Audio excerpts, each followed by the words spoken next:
and gentlemen, we're going to go ahead and call this regular January 11th Commission meeting to order. We do want to go ahead and recognize the absence of Commissioner Coleman. He's not able to join us tonight. We do have Commissioner Farnsworth, who is Zooming in. And once again, ladies and gentlemen, we are hosting a hybrid meeting. So we have some residents in the auditorium. What do I need? Is it through this? How about now? Can y'all hear me up here? Now I don't feel like. What about now? Is that better? Do I need to just completely start over, Dallas? Or were you getting that? There was echo, or you weren't getting that at all? Okay. Good. Yeah, I can't quite hear myself. There's a little bit, maybe. Okay.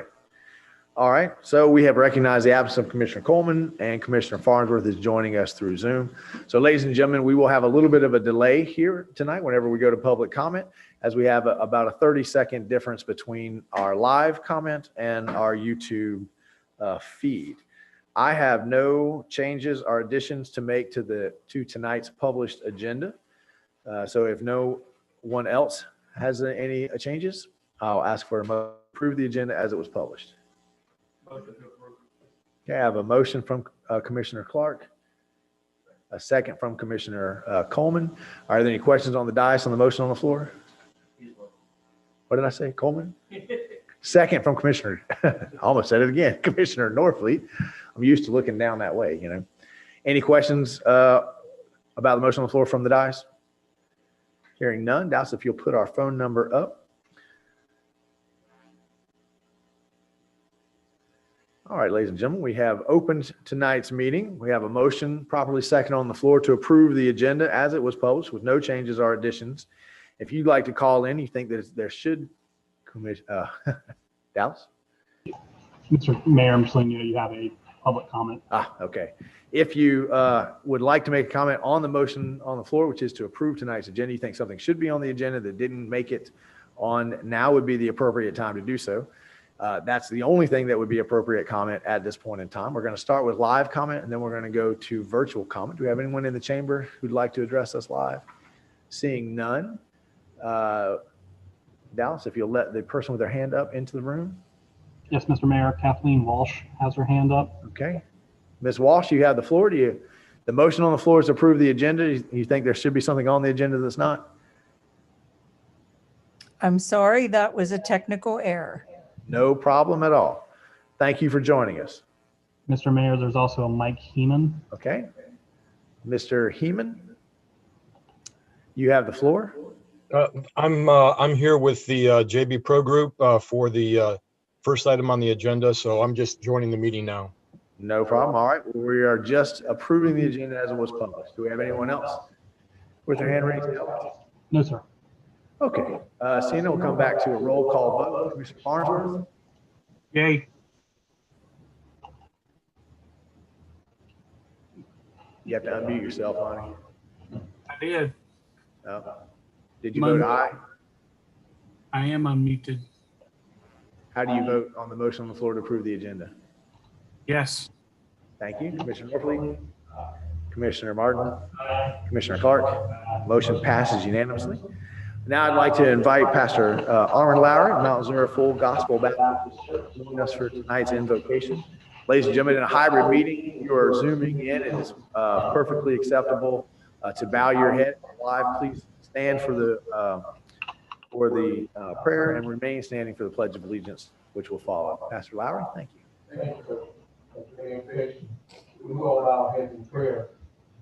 Father, as we come before your presence on this night, on this first meeting of this year of this commission, we ask, Lord God, your presence be here amongst those who are on the commission, those in the city, in this community.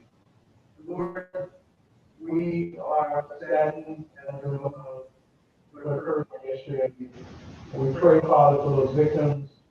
We pray for those families. Lord, we pray for peace. And Father, we pray for our nation. Father, as we have on our currency, one nation under God. And Father, we want to make sure that we honor that. that we are one nation. And so we pray for our nation. We pray for our community. We pray, Father, for these who are on this commission, that, Lord, that we will all, even as pastors and other leaders in this community and citizens, that we will honor your word and be one nation under God. I pray for healing. I pray for your deliverance and power. And Father, we ask your blessings upon this meeting on tonight. In Christ's name we pray. Amen. Amen. Mr. Clark.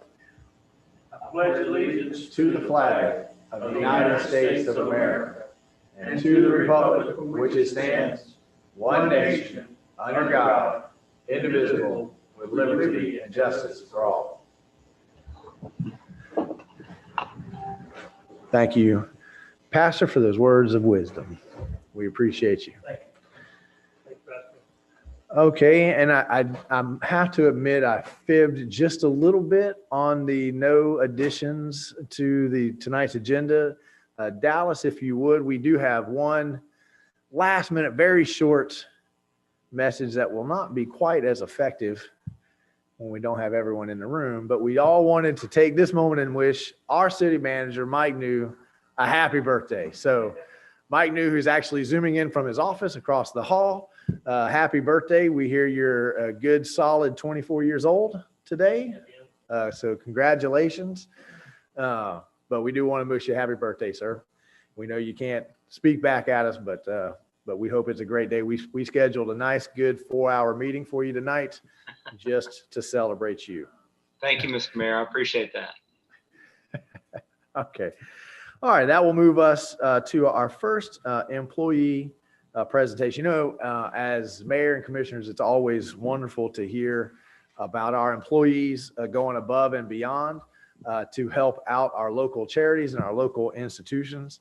I have a proclamation that I would like to read into the record, and then I'm going to invite the employee and Mr. Burke, the founder and operator of Tin Can, to say a few words.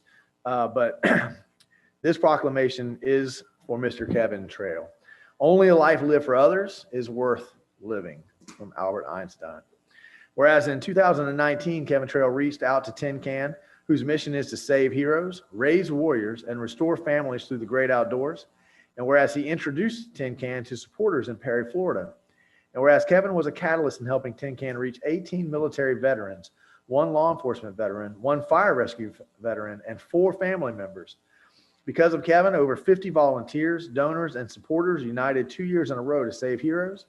And whereas the city of Newberry is proud to honor Kevin Trail for his dedicated service to veterans and their families, and the Florida Christian Adventure Network is grateful for volunteers like Kevin. Now, therefore, the Mayor and City Commission of the City of Newberry do hereby express gratitude for and commend Kevin for his service to our veterans and their families. In witness whereof, I have heretofore set my hand and caused the Great Seal of the City of Newberry, Florida, to be affixed in Newberry, Florida, this 11th day of January in the year 2021, and which is attested to by the Clerk of the City Commission of the City of Newberry, Florida, Miss Judy S. Rice. Kevin, would you join me at the podium, please, sir?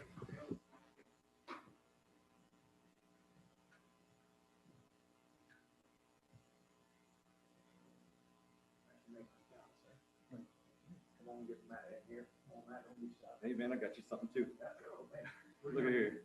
Oh, look at that. Walking out here with more heart than where it is Ohio State.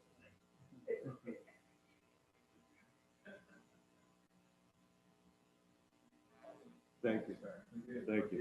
You like to say a few words? I would. Mayor, if you would just hang out for a second. I didn't get a chance to say Hey, brother, how are you? Yeah. Hey, if you guys can hear me, man, thank you so much. It's been an absolute pleasure and honor to serve this amazing community, to work with some of the finest people I've ever known throughout the country in my military service and in my service as a nonprofiteer. So I just wanted to say thank you, Kevin, from our entire team, all the military and first responders that we serve. It's individuals like yourself who all it takes is a breath of fresh air to speak life. Brother, and that's what you did. You spoke life, and we were able to make an impact because of what you did. So thank you so much. It wasn't all me though. You're absolutely right, which brings me to the second and surprise presentation, everybody. I do apologize for messing y'all's agenda up tonight, but I wanted to recognize the mayor tonight. He has done an absolute bang up job for our organization, for this community, this school, and matter of fact, for the state of Florida, if not broader. And I had the privilege of putting him in for a presidential service medal, and President Trump signed off on a lifetime achievement medal. Wow. Oh my goodness. Oh my goodness, man. Oh. Oh. And this belongs to you. Oh my goodness. Speechless. Thanks, man. Speechless. Thank you. Thank you. Yes, sir. Yes, sir. Hey, God bless everybody. Thank you. Thank you very much, Kevin.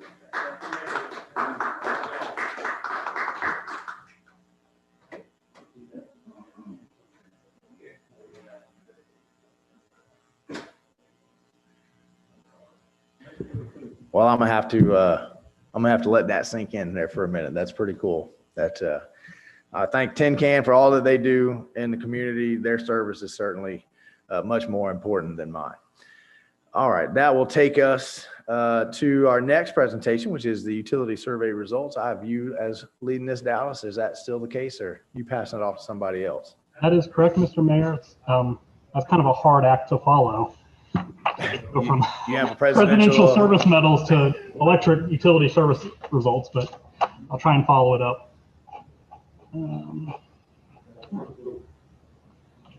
All right, Mr. Mayor and City Commissioners, in the month of December, the City of Newberry conducted an electric utility customer survey. This was a survey we did in conjunction with a survey company called Great Blue out of Connecticut, who FMPA contracts with and who the city's used before.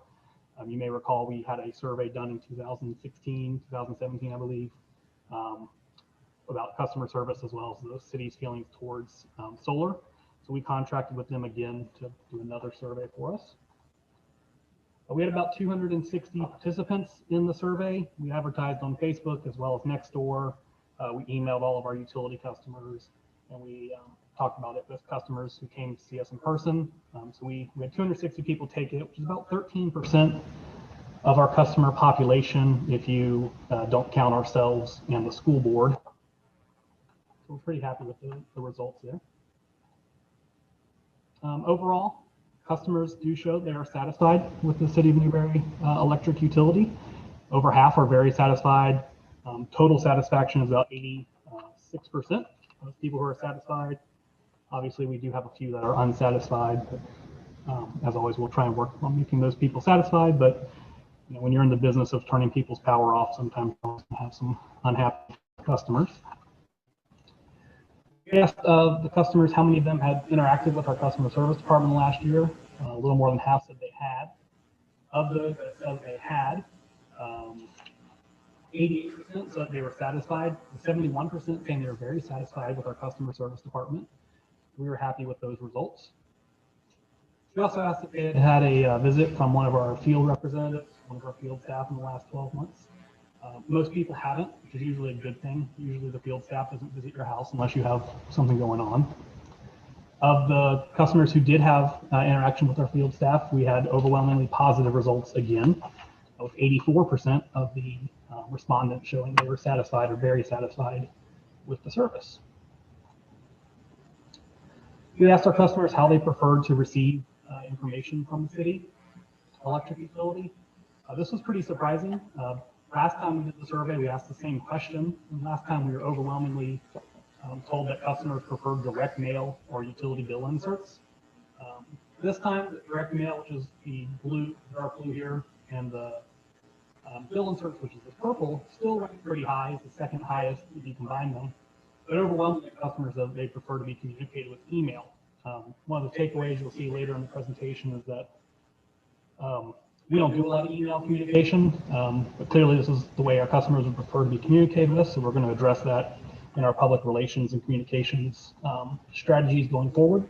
What I thought was really interesting is only 4% of our customers said they prefer to receive information on social media.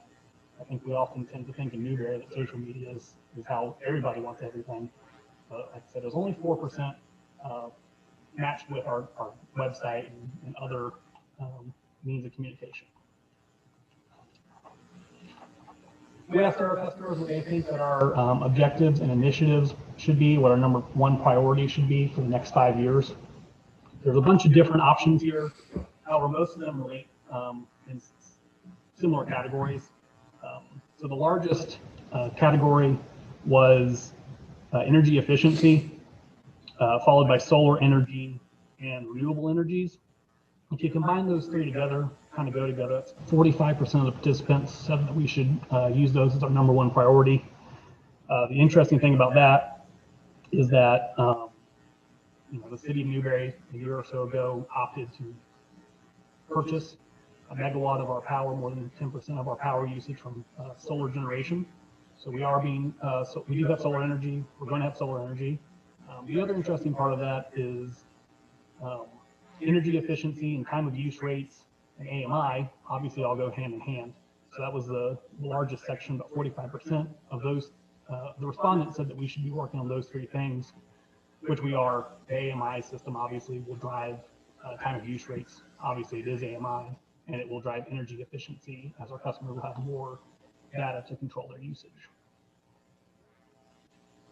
We asked customers how they felt that we responded to the pandemic. Most customers said that they were very satisfied or satisfied with how we responded to the COVID-19 pandemic, followed by a large percentage that doesn't know how we responded. If you take out the 30% that don't know how we responded, leaving just those who responded, then 93% satisfied or somewhat satisfied with our response to the COVID-19 pandemic. Going back to communication, how well did people think we communicate during the pandemic? Again, we had 66% of people said we were excellent or good in our communications during the pandemic. This was an interesting question for us. As a utility, we've done a lot to help our customers through the pandemic with their ability to pay their bills, offering extensions, offering relief programs, helping them apply for assistance from nonprofits and other governments. But this shows that the majority of our customers have not had a negative impact on their ability to pay their bills. We still have about a fifth of our customers who are having issues and struggling to pay their bills. This question asked if people are going to continue to have problems in the next 9 months with their ability to pay their bills.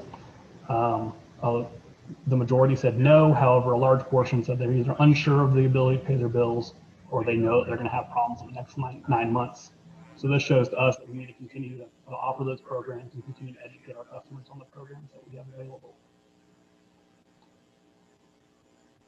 This question asked how people felt if their household or business energy consumption have increased or decreased.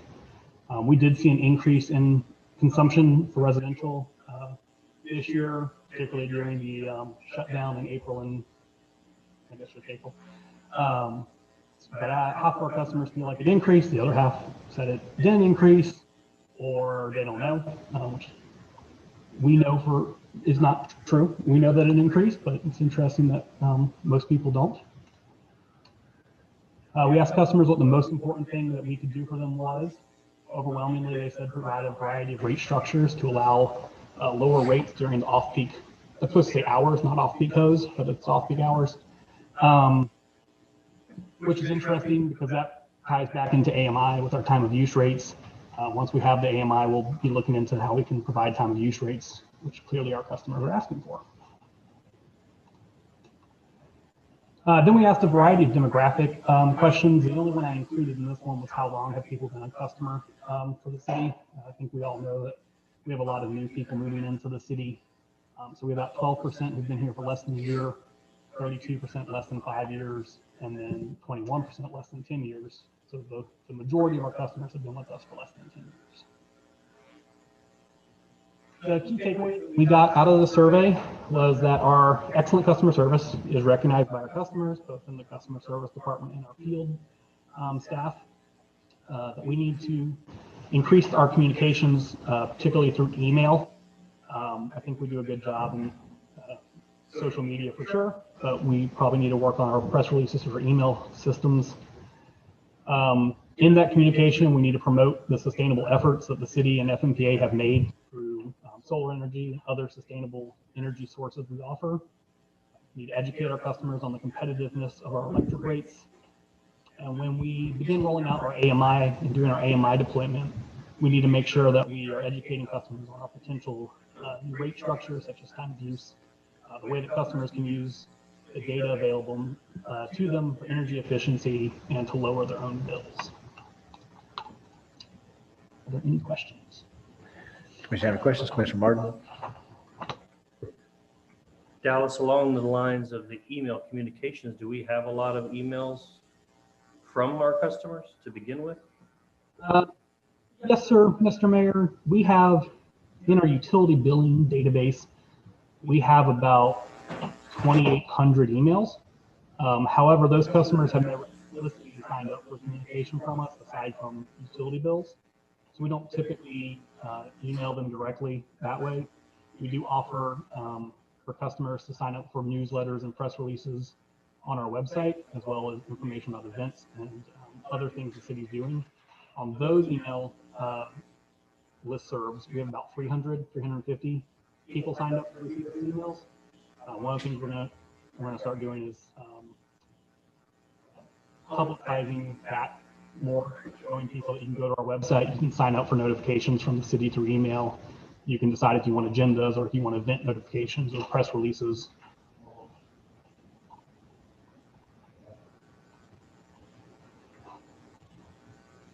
Thank you. Guys, have any other questions? Monty? Okay. Seeing none. Thank you, Dallas.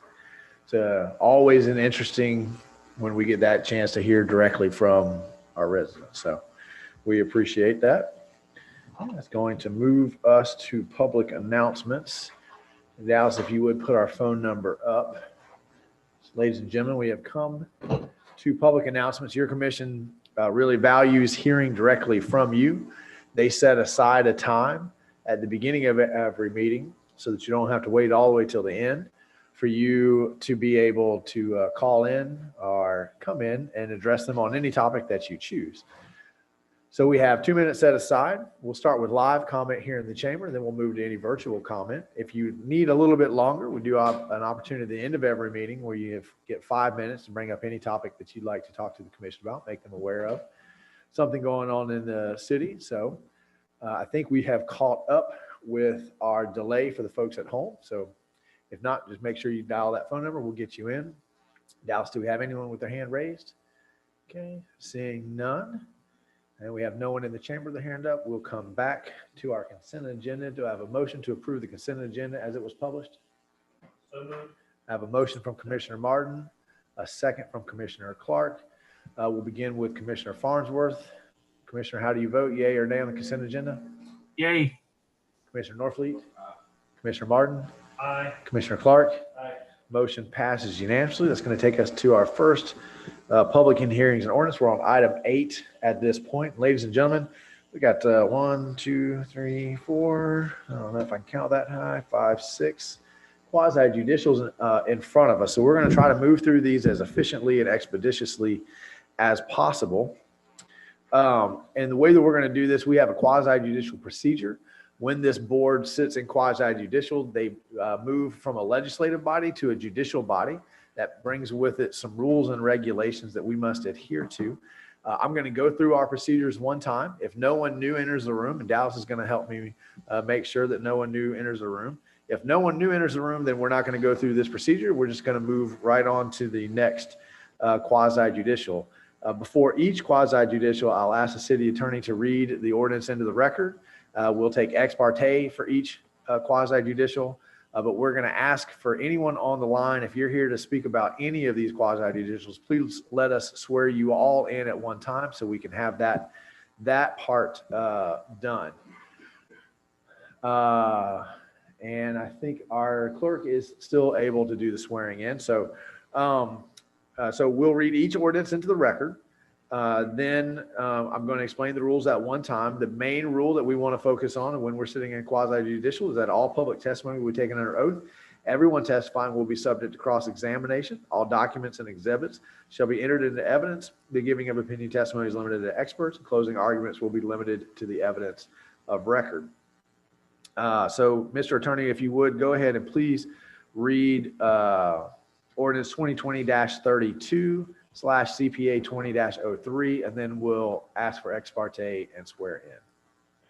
Thank you, Mr. Mayor. Ordinance number 2020-32, CPA 20-03, an ordinance of the City of Newberry, Florida, amending ordinance number 4-91 as amended, relating to an amendment to the future land use plan map of the City of Newberry comprehensive plan of 10 or less acres of land under the small scale development amendment procedures established under the small scale amendment provisions of section 163.3187 Florida statutes as amended, providing for a change in land use classification from Alachua County rural agriculture less than or equal to 1 dwelling unit per 5 acres to City of Newberry agriculture less than or equal to 1 dwelling unit per 5 acres on certain lands within the corporate limits of the City of Newberry, Florida, parcel number 01816-001-000, consisting of approximately 9.64 contiguous acres, providing severability, repealing all ordinances in conflict, and providing an effective date. And this is our second reading. And so the appropriate motion would be to approve the ordinance as read by title only. Thank you, Rich. If you are on the line and you are here and you need to be sworn in, if there's any chance that you'd like to speak to any of these ordinances, any of these quasi-judicials on the agenda tonight, please go ahead and click the raise hand symbol. And in a minute, we're going to go around, but I'll give you a second to do that. While you're looking for that hand symbol on your screen, I'm going to ask the commissioners to disclose any ex parte that they may have on ordinance 2020-32. We'll begin with Commissioner Norfleet, Commissioner Martin, Commissioner Clark, Commissioner Farnsworth. None. Okay, thank you. So I'm going to ask our clerk, Miss Judy, to please swear everyone in, and then we're going to use Brian as a guinea pig. All I need you to do is please raise your right hand. She's going to administer the oath, and then unclick your mute button. Tell us whether you do swear to tell the truth, and say your name. Please don't forget to state your name for the record. All right? It's always a little bit awkward, but we'll get through this. Miss Judy, please swear everyone in. Do you hereby swear or affirm the testimony you're about to give is the truth, the whole truth, and nothing but the truth? Brian Thomas, I do. Dallas, do we have anyone else with their hand raised? Yes, sir, Mr. Mayor. We have Mike Heeman. Mr. Heeman, did you hear the oath? Yes, I do. We also have Kathleen Walsh. Ms. Walsh, did you hear the oath? Yes, I do. We also have Bob Gilcash. Mr. Bob Gilcash. Yes, I do. Thank you. That's everybody, Mr. Mayor. Okay. Thank you, Ms. Judy. Can you unmute yourself, Ms. Judy? You have been duly sworn. Can you hear me?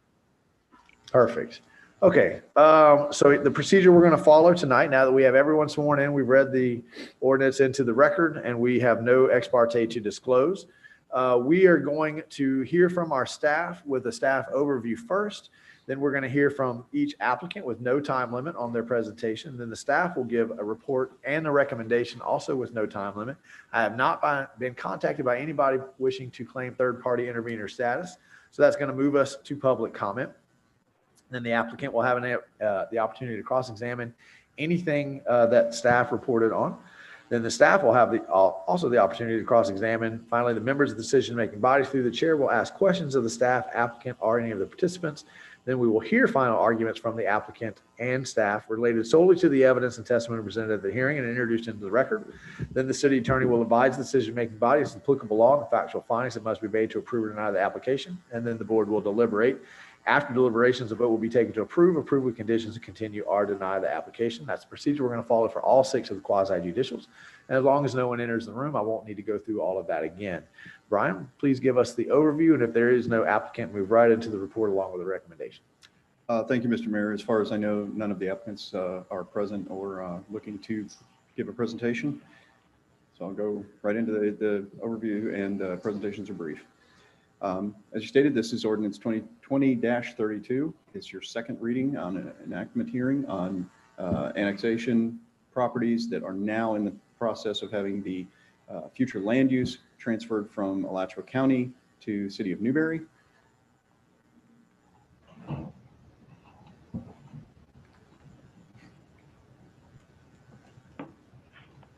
There we go. Oh. Clicked through so quickly, went to the end of the presentation. Okay, just brief overview, and since all of these are identical, the process are identical, I'll read it one time if that's okay with the commission, please, and skip it on the successive properties. First step is to annex into the City of Newberry, which has been done. This is the step where the future land use map is adjusted. Like I said, this one's a small scale amendment. It's less than 10 acres. This is your second hearing, an enactment hearing for the future land use. The next step will be the rezoning, which is contingent upon approval of the future land use map amendment. Small scale amendment is just by definition 10 acres or fewer. Changes the map. Must maintain the comprehensive plan's internal consistency, and it's effective 30 days after approved, if not challenged by anyone, and does not have to go to the state for review. This particular parcel is on the northern end of the City of Newberry. Small parcel right on State Road 45. A little bit closer look. It's a small narrow parcel. And staff's recommendation, Planning and Zoning Board voted unanimously to recommend approval of ordinance 2020-32 at the 12/7 Planning and Zoning Board hearing. 12/14 was your first reading of the ordinance, in which also the City Commission voted unanimously to approve. Therefore, the recommended action is enact ordinance 2020-32, CPA 20-03 on second reading. Okay, thank you, Brian.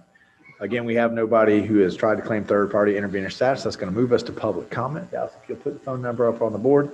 Ladies and gentlemen, we are on item 8 on tonight's published agenda. It's quasi-judicial for ordinance 2020-32.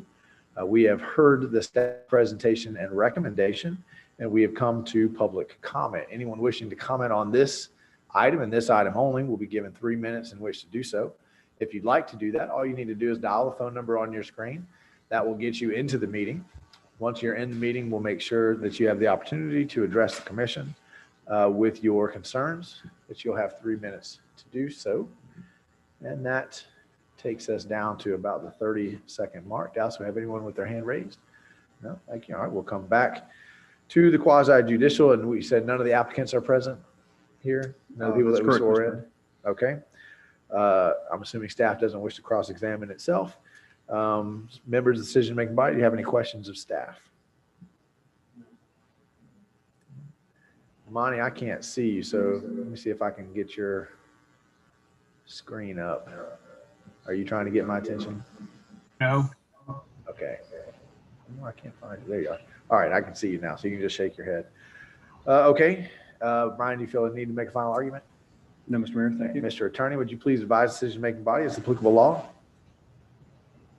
Yes, Mr. Mayor, we are governed by the substantial and competent evidence standard. Thank you, sir. We will now enter into deliberations. If there are no deliberations, I'll entertain a motion to approve with conditions, continue, or deny the application. I have a motion from Commissioner Martin, a second from Commissioner Norfleet. Are there any questions or comments on the motion on the floor from the dais? Okay.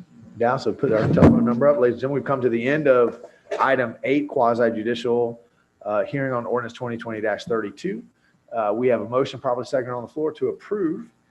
If you'd like to call in and make any comments about that, as soon as we get our telephone number on the screen, you'll have a 30 seconds. We will dance for 30 seconds to make sure we have plenty of time to get everybody in. There's the phone number. So if you'd like to call and make a comment on ordinance 2020-32, again, the motion on the floor, properly seconded, has been for approval.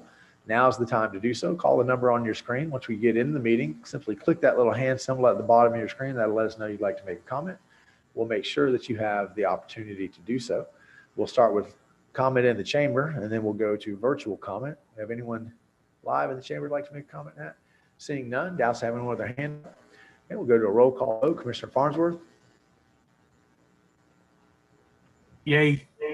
Commissioner Norfleet, Commissioner Martin, Commissioner Clark. Motion passes unanimously. That will close that quasi judicial. We'll move on to item 9. Dallas, has anyone new entered the room? Okay, Rich, would you begin by reading the ordinance into the record for ordinance 2020-34/CPA 20-03? Yes, sir, Mr. Mayor. Ordinance number 2020-34, CPA 20-03. An ordinance of the City of Newberry, Florida, amending ordinance number 4-91 as amended, relating to an amendment to the future land use plan map of the City of Newberry comprehensive plan of 10 or less acres of land under the small scale development amendment procedures established under the small scale amendment provisions of section 163.3187 Florida statutes as amended, providing for a change in future land use classification from Alachua County rural agriculture less than or equal to 1 dwelling unit per 5 acres to City of Newberry agriculture less than or equal to 1 dwelling unit per 5 acres on certain lands within the corporate limits of the City of Newberry, Florida, parcel number 02568-007-000, consisting of approximately 2.98 contiguous acres, providing severability, repealing all ordinances in conflict, and providing an effective date. The appropriate motion would be to pass the ordinance as read by title only upon its second reading. Thank you, sir. Monty, do you have any ex parte you need to disclose for this ordinance? No, I do not. Commissioner Norfleet, Commissioner Martin, Commissioner Clark. That will take us to staff overview. And since there's no applicant, move right into the presentation recommendation. Thank you, Mr. Mayor. Just as the preceding ordinance, this is for a small-scale land use amendment on property less than 10 acres. We've already been through the annexation process, and we've said we're going to skip those because we've already been through them.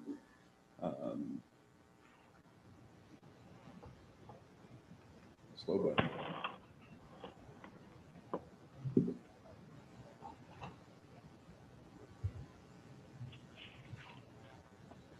Okay. This is a location map, shows the general vicinity of the City of Newberry boundaries, and this parcel is more centrally located. Again, it's less than 10 acres, so it qualifies for small-scale land use amendment to the state. Does not have to be reported to the state, rather. This one is down a little bit southeast of the Champions Park.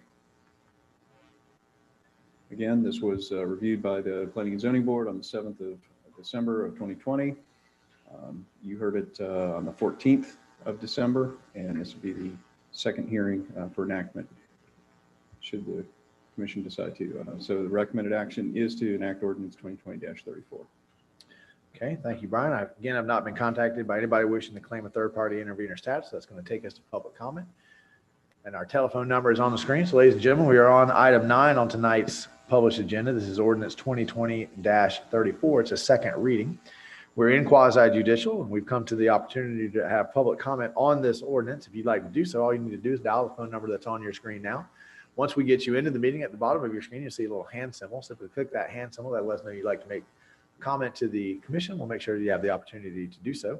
We're going to begin with live comment, then we're going to go to virtual comment. Dallas, do we have anyone with their hand raised virtually? Okay, and we will go to live comment, and we have none in the chamber. So that's going to take us back to the quasi judicial. We don't have an applicant with us tonight, so, and I'm assuming staff does not want to cross-examine themselves. Members of the decision-making body, do we have any questions for Brian? Seeing none, we will move to final arguments if you feel the need to make one, Brian. No, Mr. Mayor. No. Mr. Attorney, would you please advise decision-making body as applicable law? We are again governed by the substantial and competent evidentiary standard. Thank you. We'll enter into deliberations. If there are no deliberations, I'll entertain a motion to approve conditions, continue or deny ordinance 2020-34. Move to approve. A motion from Commissioner Clark, second from Commissioner Martin. Any questions or comments from the dais on the motion on the floor? Okay, we'll put up the phone number. Ladies and gentlemen, we've come to the end of item 9 on tonight's published agenda. This is about ordinance 2020-34. 2020-34. If you wanted to call in and make a comment about this ordinance, now is the time to do so. The motion on the floor is for approval. All you need to do to accomplish that is dial the phone number on your screen. Once we have you into the meeting, at the bottom of your screen, you'll see a little hand symbol. Simply click that hand symbol. That'll let us know you'd like to address the commission. We'll make sure you have the opportunity to do so. We're going to begin with live comment, and then we will move to virtual comments. Do we have anyone live in the chamber that'd like to make a comment on the motion on the floor? Seeing none. Dallas, do we have anyone with their hand raised? Seeing none, we'll come back for a roll call vote. Let's start with live commissioners now. Commissioner Clark. Sorry, yay or nay? Aye. Aye. Commissioner Martin? Aye. Commissioner Norfleet? Commissioner Farnsworth? Aye. Motion passes unanimously. That's going to take us to item 10. Dallas, do we have anyone new enter the room? No, sir. Okay, Rich, will you begin by reading the ordinance 2020-36 into the record for us? Thank you, Mr. Mayor. Ordinance number 2020-36, CPA 20-03. An ordinance of the city of Newberry, Florida, amending ordinance number 4-91 as amended, relating to an amendment to the future land use plan map of the city of Newberry comprehensive plan of 10 or less acres of land under the small scale development amendment procedures established under the small scale amendment provisions of section 163.3187 Florida statutes as amended, providing for a change in land use classification from Alachua County rural agriculture less than or equal to 1 dwelling unit per 5 acres to city of Newberry agriculture less than or equal to 1 dwelling unit per 5 acres on certain lands within the corporate limits of city of Newberry, Florida, parcel number 02519-003-000, consisting of approximately 7.5 contiguous acres, providing severability, repealing all ordinances in conflict, and providing an effective date. The appropriate motion would be to pass the ordinance as read by title only upon its second reading. Thank you, Rich. Let's do ex parte. Commissioner Farnsworth, do you have any ex parte to disclose for ordinance 2020-36? I do not. Commissioner Norfleet? Commissioner Martin? Commissioner Clark? Okay, that will move us to the staff overview and the presentation along with the recommendation. Go ahead, Brian. Thank you, Mr. Mayor. Ordinance 2020-36, the third parcel that we're working on, it's been annexed into the city, is now going through the future land use amendment process. Zip through these process slides.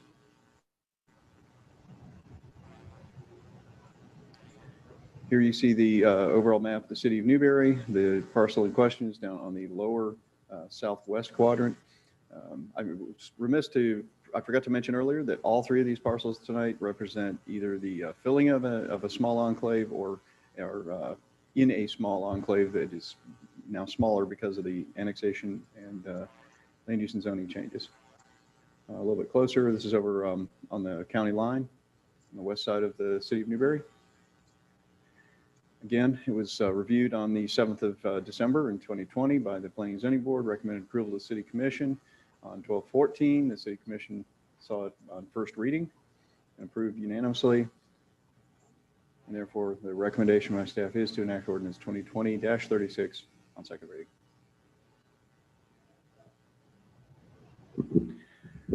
Thank you, Brian. Okay, I've not been contacted by anybody wishing to claim third-party intervener status on this. That will move us to public comment. So, ladies and gentlemen, we have come to item 10 on tonight's published agenda. This is the second reading and enactment of ordinance 2020-36. If you'd like to call in and make a comment on this ordinance, now is the appropriate time to do so. All you need to accomplish that is dial the phone number on your screen. Once we have you in the meeting, at the bottom of your screen, you'll see a little hand symbol. Simply click that hand symbol. That'll let us know you'd like to address the commission. We'll make sure you have the opportunity to do so. Again, we're on item 10 of tonight's published agenda. This is ordinance 2020-36. We'll begin with live comment, and then we'll go to any virtual comment. Do we have anyone live with us in the chamber tonight who'd like to address the commission on this item? Dallas, do we have anyone with a hand up? No, sir. Okay, that's going to take us back to the process. Brian, would you wish to make a cross-examination? No, Mr. Mayor, thank you. All right. Members of the decision-making body, do you have any questions for Brian? None. Brian, would you like to make a final argument? No, thank you. Okay. Mr. Attorney, would you please advise the decision-making body? Yes, Mr. Mayor, we're once again governed by the substantial and competent evidence standard. Okay, thank you. We can now enter into deliberations. If there are no deliberations, I'll entertain a motion to approve ordinance 2020-36 on second reading, approve it with conditions, continue it, or deny it.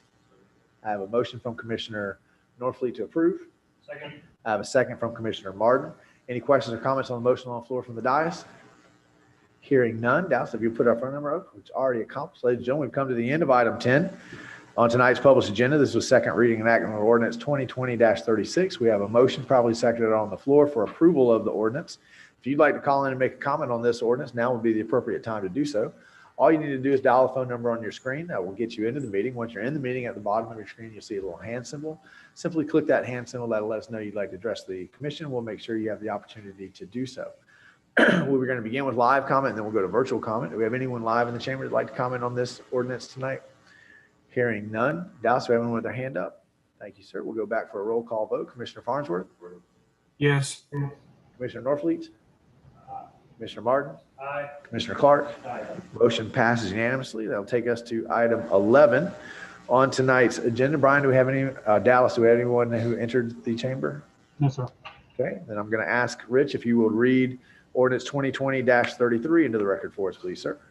Thank you, Mr. Mayor. Ordinance number 2020-33, LDR 20-09, an ordinance of the city of Newberry, Florida, relating to the amendment of the official zoning atlas for the rezoning of less than 5% of the total land area of the city pursuant to an application by the city of Newberry, amending the official zoning atlas of the city of Newberry land development regulations, providing for rezoning from Alachua County Agriculture A zoning district to City of Newberry Agricultural A zoning district on certain lands within the corporate limits of the City of Newberry, Florida, which have been annexed thereto, tax parcel 01816-001-000, consisting of approximately 9.64 contiguous acres, providing severability, repealing all ordinances in conflict, and providing an effective date. The appropriate motion would be to pass the ordinance as read by title only on its second reading.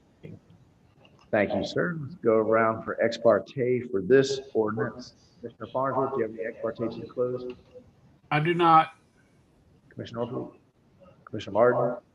Commissioner Clark? None either. Brian, give us the report and the recommendation. Thank you, Mr. Mayor. This is the companion ordinance of the rezoning to 2020-32, which was approved. As we have discussed, the initial process is to annex the property. That was accomplished last year. Future land use map has now been approved by the change has been approved by the commission. And so therefore, this is the third step, which is the rezoning from county agriculture to again, this is the parcel to the north side, on the north side of the city of Newberry. It's a small parcel, under 10 acres. It's a little bit larger view. And therefore, the recommendation, it was heard again by the Planning and Zoning Board on December 7th, and then heard by the commission on 14th, first reading.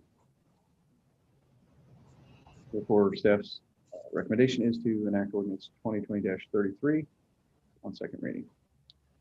Thank you, sir. I've not been contacted by anybody wishing to claim a third-party intervener status, so that's going to move us to public comment. Ladies and gentlemen, we are on item 11 of tonight's published agenda. This is a second reading and enactment of ordinance 2020-33. We've just started this quasi-judicial, and we've come to our public comment. You have 3 minutes to call in and address the commission on this ordinance. If you'd like to do so, simply dial the phone number on your screen. Once you're in the meeting, look at the bottom of your screen. You'll see a little hand symbol. Click that hand symbol. That'll let us know you'd like to address the commission. We'll make sure you have the opportunity to do so. We're going to begin with live comment, and then we'll go to virtual comment. Do we have anyone in the chamber tonight who'd like to address the commission on this motion live? Seeing none. Do we have anyone with a hand up, Dallas? Seeing none, we will come back to the quasi-judicial. Brian, would you like to cross-examine yourself?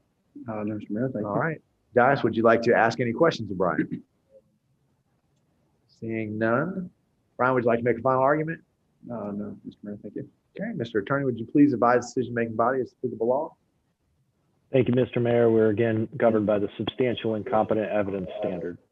Thank you, sir. We'll enter into deliberations, but after deliberations, I'll entertain a motion to approve conditions, continue, or deny in ordinance 2020-33. I have a motion from Commissioner Martin for approval, a second from Commissioner Clark. Any questions or comments from the dais on the motion on the floor? Seeing none, ladies and gentlemen, we've come to the end of item 11 on tonight's published agenda. We have a motion properly second on the floor to approve on second reading ordinance 2020-33/LDR 2009. If you'd like to call in and make a comment on this motion, all you need to do is dial the number on your screen. Once you're in the meeting, you'll see at the bottom of the screen a little hand symbol. So just click that hand symbol. Let us know you'd like to address the commission. We'll make sure you have the opportunity to do so. We're going to begin with live comment from the chamber, then we'll move to virtual comment. Do we have anyone live in the chamber who'd like to address the dais? Seeing none. Doubts we have anyone with their hand up? Seeing none, we'll come back for a roll call vote. Commissioner Farnsworth? Yes. Commissioner Norfleet? Commissioner Martin? Aye. Commissioner Clark? Aye. Motion approved unanimously. It's going to take us to item 12 on tonight's published agenda. This is second reading and enactment of ordinance 2020-35. Doubts we have anyone new entered the meeting? No. No? Okay. Rich, would you please read that ordinance into the record for us?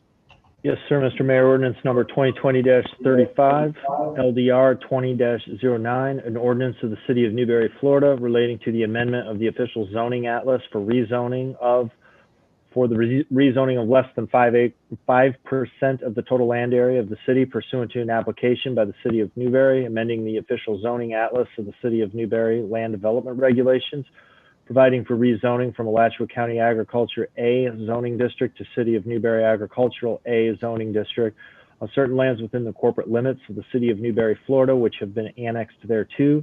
Text parcel 02568-007-000, consisting of approximately 2.98 contiguous acres, providing severability, repealing all ordinances in conflict, and providing an effective date. The appropriate motion would be to pass the ordinance as read by title only on second reading. Thank you, sir. Let's do ex parte for this motion. Commissioner Farnsworth, do you have any ex parte? I do not. Thank you. Commissioner Norfleet? Commissioner Martin? Mr. Clark? None here as well.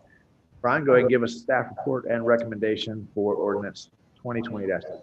Thank you, sir. Ordinance 2020-35 is the companion ordinance to 2020-34. Rezone the property from city or Alachua County agriculture to city of Newberry agricultural on parcel less than 10 acres. And through this portion, this is the rezoning final step. Bring them into the city of Newberry. This is the parcel that's more centrally located on the southern side of town on State Road 45. A little closer, that's southeast of Champions Park.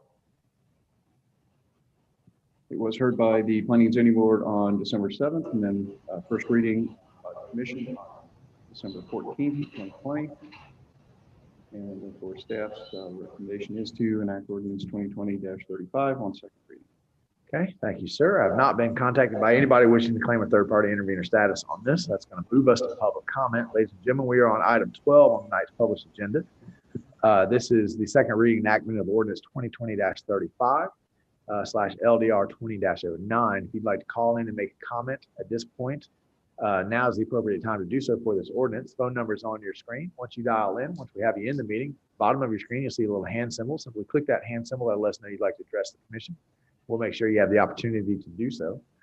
We're going to begin with live comment, then we're going to go to virtual comment. Do we have anyone live in the chamber who'd like to address the commission on this topic? Seeing none, doubts we have anyone virtually with their hand up? Okay, that's going to take us down. I'm assuming staff does not want to cross-examine itself. Do any members of the decision-making body have any questions for Brian? Seeing none, Brian, would you like to make a final argument? No, Mr. Mayor, thank you. Okay, Mr. Attorney, would you please advise the decision-making body of applicable law?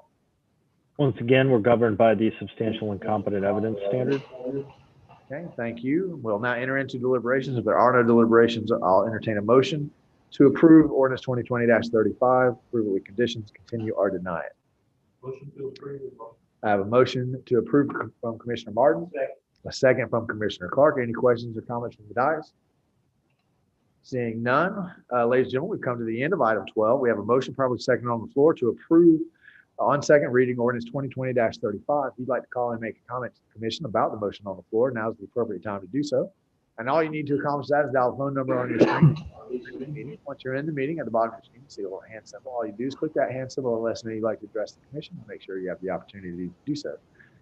We're going to begin with live comment, and then we'll go to virtual comment. Do we have anyone live in the chamber who'd like to address the commission? Seeing none. Doubts we have anyone with their hand up? Seeing none, we'll come back for a roll call vote. Commissioner Farnsworth, Yes. Commissioner Norfleet, Commissioner Martin, Commissioner Clark. Motion passed unanimously, and that will move us to item 13 on tonight's agenda, which is second reading enactment of ordinance 2020-37. We're still in quasi judicial. Dallas, has anyone new entered the room? Okay, Rich, would you please read that ordinance into the record for us? Certainly, Mr. Mayor. Ordinance number 2020-37 LDR 20-09, an ordinance of the city of Newberry, Florida, relating to the amendment of the official zoning atlas for the rezoning of less than 5% of the total land area of the city pursuant to an application of the city of Newberry, amending the official zoning atlas of the city of Newberry land development regulations, providing for rezoning from Alachua County Agriculture A zoning district to city of Newberry Agricultural A zoning district on certain lands within the corporate limits of the city of Newberry, Florida, which have been annexed thereto, tax parcel 02519-003-000, consisting of approximately 7.5 contiguous acres, providing severability, repealing all ordinances in conflict, and providing an effective date. The appropriate motion would be to pass the ordinance as read by title only on second reading. Thank you, sir. Let's go ahead and do ex parte for this ordinance. Commissioner Farnsworth, do you have anything to disclose? I do not. Commissioner Norfleet, Commissioner Martin, Commissioner Clark. I do not as well. It's going to move us to the staff report and recommendations. Brian, take it away. Thank you, Mr. Mayor. This is ordinance 2020-37, which is the companion to 2020-36. The ordinance to change the future land use map, which you have now approved. Therefore, we can proceed with the ordinance to rezone this parcel.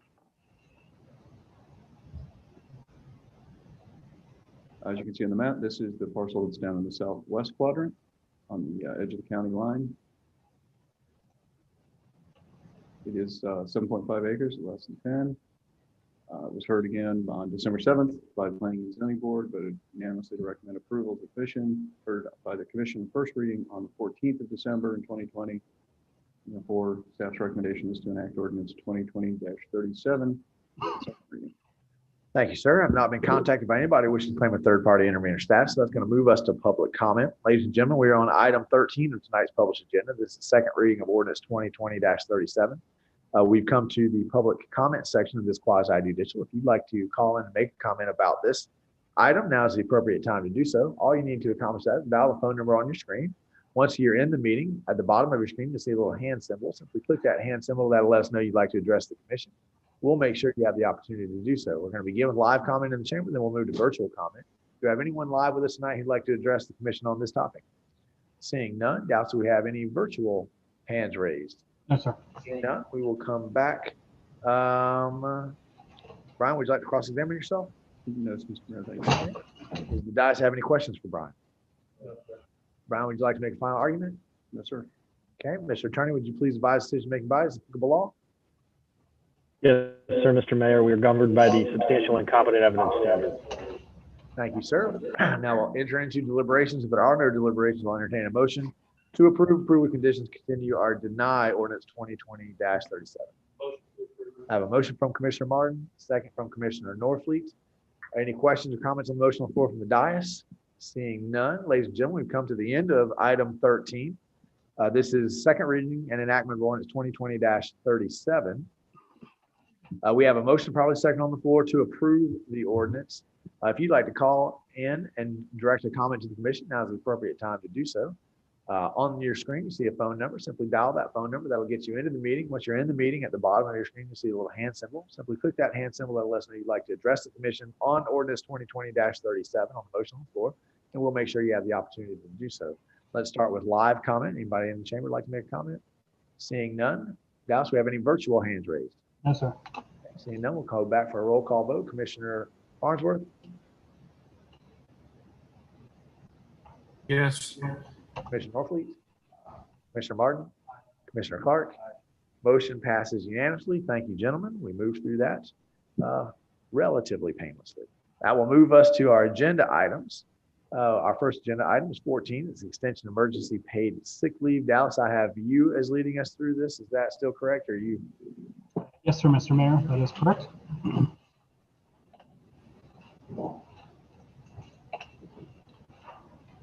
This is the extension of the emergency paid sick leave. As the commission knows, earlier last year, Congress passed the Families First Coronavirus Response Act, known as the FFCRA. It was adopted in March and became effective less than 2 weeks later. It was an omnibus bill that included all sorts of fun stuff, including tax relief, funding for testing, unemployment, food benefits. The two major provisions that affected the city were the mandates for emergency paid sick leave and emergency family and medical leave act pay. These two provisions were required by the city to provide leave to our employees who were affected by the COVID-19 pandemic. The first section, which is known as EPSL, is emergency paid sick leave. It requires that the city pays leave in addition to any leave that we already provided for employees who have a qualifying reason. The qualifying reasons vary from you yourself have COVID, someone you're taking care of has COVID, you're seeking a diagnosis because you have symptoms of COVID, you're taking care of a child who can no longer attend school, or childcare because their place of school or childcare is closed due to COVID. And the one that's not listed here is that you are experiencing symptoms that are substantially similar to COVID as determined by the Secretary of Health and the Secretary of Labor, which nobody knows what it means. EPSL was mandated that full-time employees may take 80 hours of the emergency paid sick leave, and part-time employees were allowed to take a prorated share based on the hours they worked in an average 2-week period. The first three reasons were at 100% of the employee's pay, capped at $511 per day. And then the 4 through 6 reasons were 2/3 of an employee's pay, capped at $200 per day. Employees who met the cap or who were taking 2/3 leave were allowed to supplement their leave with existing leave. So if they were taking care of a child at home and they only received 2/3 of their salary, under this policy, they are allowed to take sick leave or vacation leave to make up the difference.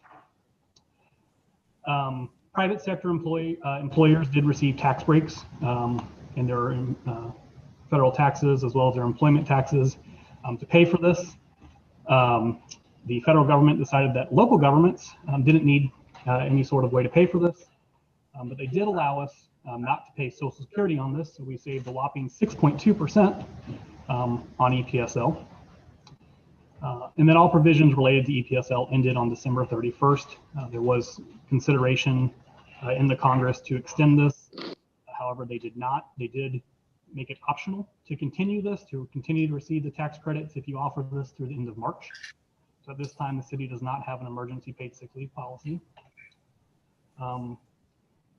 Because the federal government likes to make things easy, this is the flow chart to figure out whether or not you receive emergency paid sick leave and what kind of emergency paid sick leave you do receive. Your Human Resources Department has been having a lot of fun following this and figuring out what employees should Makes get. perfect sense to me, Dallas. I mean, Yeah, it's right it's there in very black and simple. white. Come on. It's right up there with the FEMA flow chart, right? Dallas, And this is actually one of the cleanest ones I found.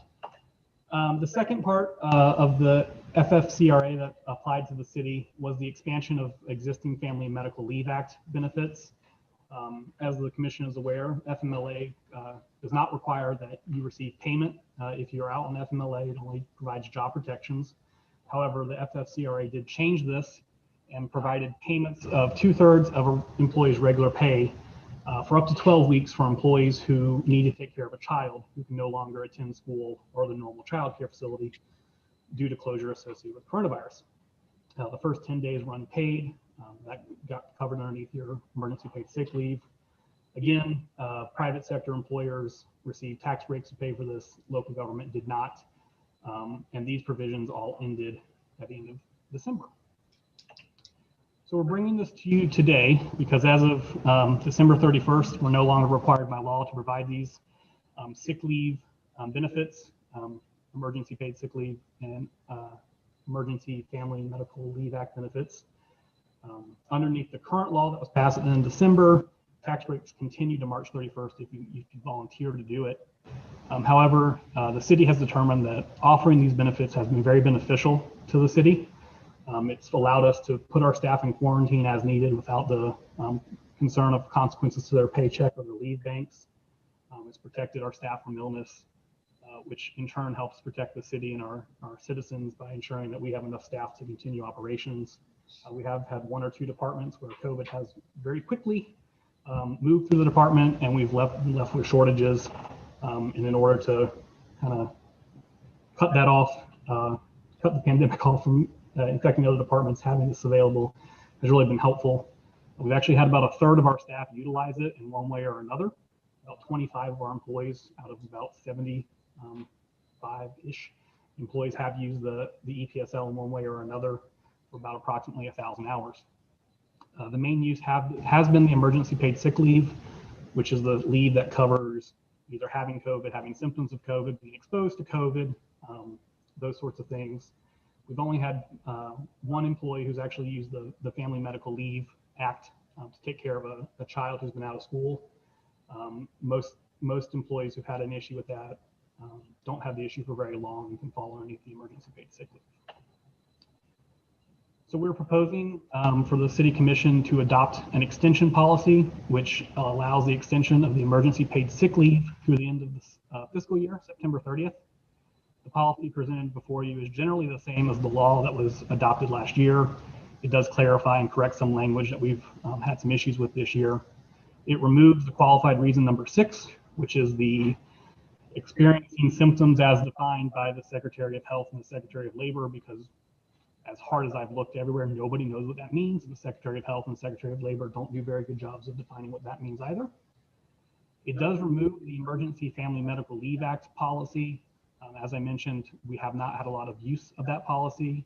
The first 80 hours are covered underneath the emergency paid sick leave policy. So any employees we've had who've needed to take time for childcare because their childcare center or their school is closed has been covered underneath that policy. And then we did add language to cover longer periods of leave or secondary qualifying events. We've had a couple of situations over the last year where an employee has either tested positive for COVID multiple times, has been exposed multiple times, is experiencing symptoms multiple times, or employees who have been tested positive for COVID and need to be out of work for longer than 2 weeks due to ongoing symptoms. So the policy provides that an employee who exhausts their initial 80 hours may be granted up to 40 hours additional of admin leave, which is to be matched by the employee. So for example, if I get COVID, and I was out for 4 weeks, the city would provide me 80 hours of emergency paid sick leave. I would need to take 40 hours of sick leave, and then the city would match that 40 with another 40. So that is the draft policy. There's a copy of the policy in your packet material, and I'd be happy to answer any questions the commission might have. Does Dice have any questions for Dallas? I just wonder why it run out of COVID on the federal government, is that done on those? One word answer would be politics. There's a highly, it's highly likely that there's a new leave policy adopted, perhaps after the 20th, but until then, who knows?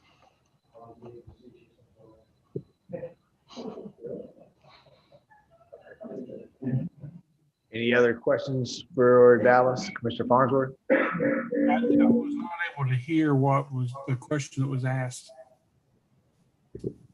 Commissioner Clark was asking a rhetorical question.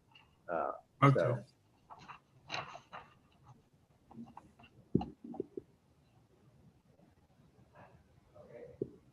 If there are no questions, anyone wants to make a motion to adopt the extension of emergency paid sick leave policy? Motion. Okay, I have a motion from Commissioner Clark. Do I hear a second? I have a second from Commissioner Norfleet. Any questions or comments on the motion on the floor from the dais? Commissioner Martin. Was there a time frame on Yes, sir, Mr. Mayor. This policy would expire on September 30th, which is the end of your fiscal year. Any other questions from the dais? If not, Dallas, if you'll put our phone number up.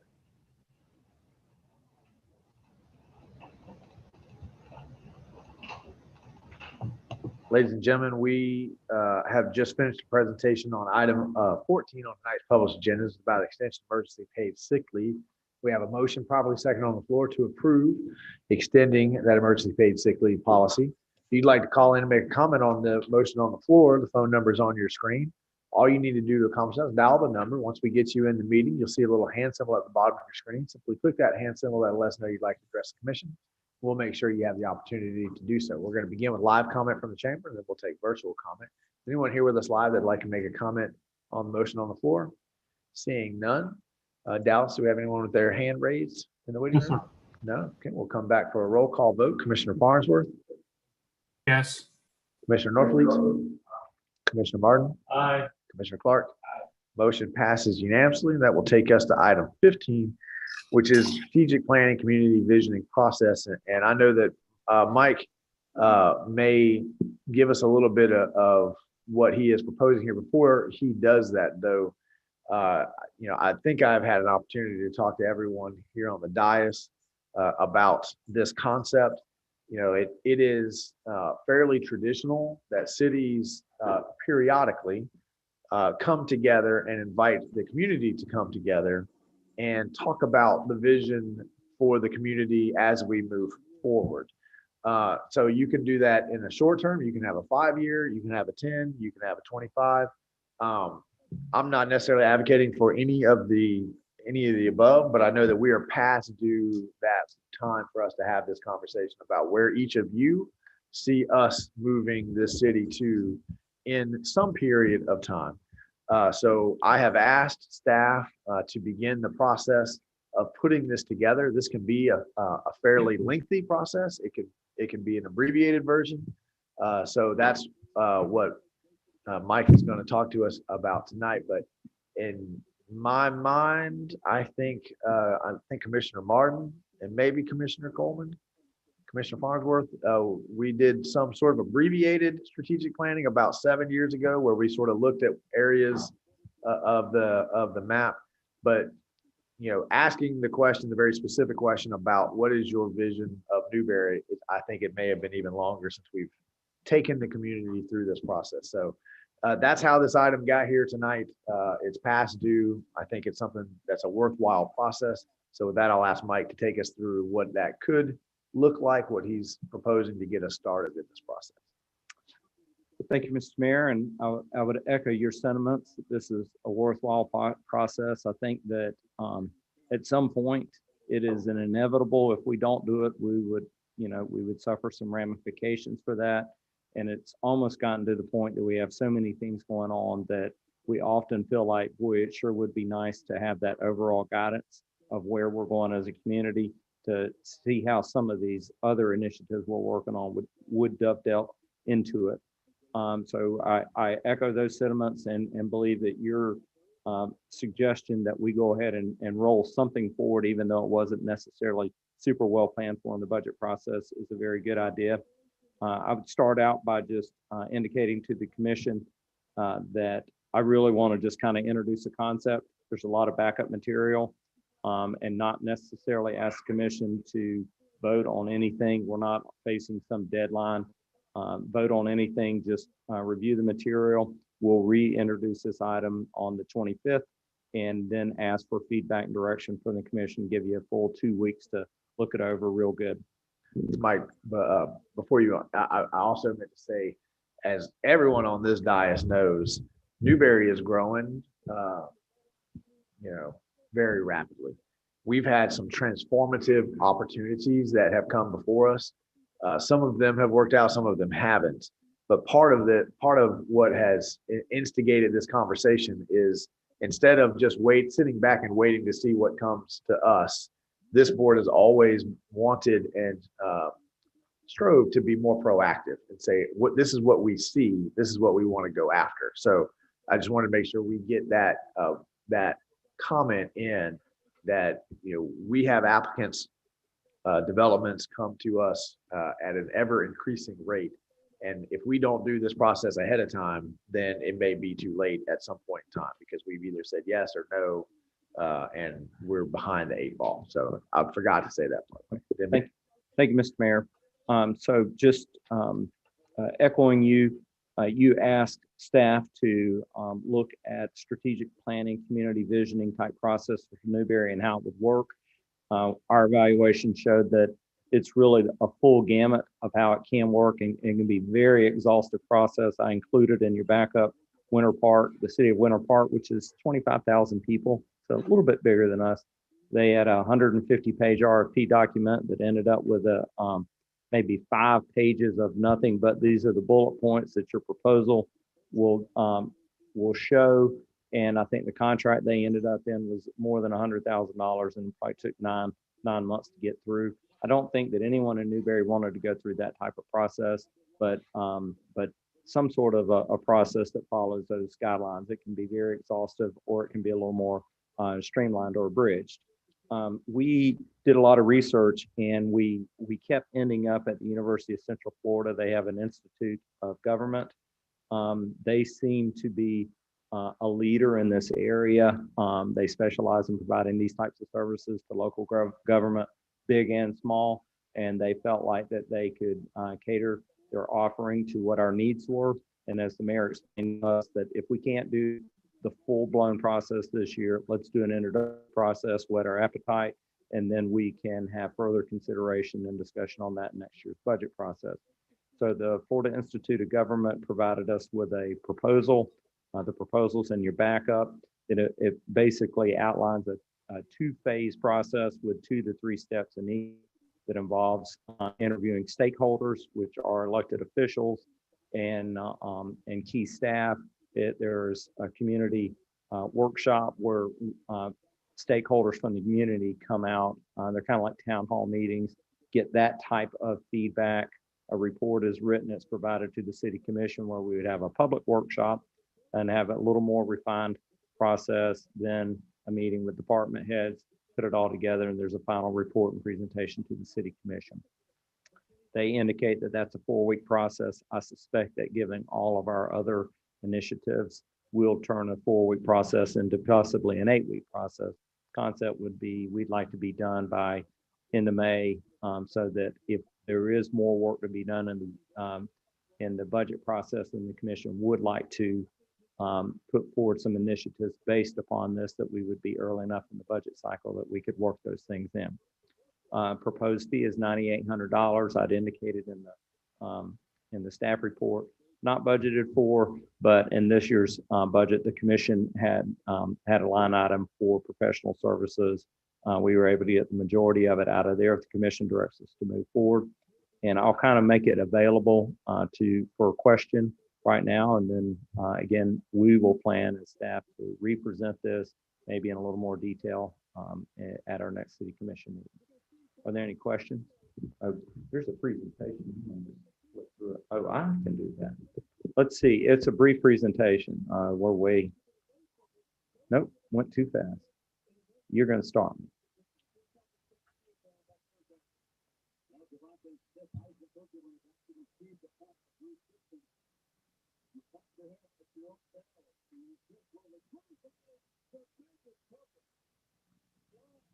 There we are. So the recommendations received the overview report.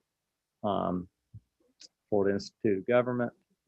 5 reasons to hire from the Florida Institute of Government as opposed to going through an RFP process. Send your backup and questions. So yeah, it really was a brief You did a good job. You knew it. Commissioner Martin.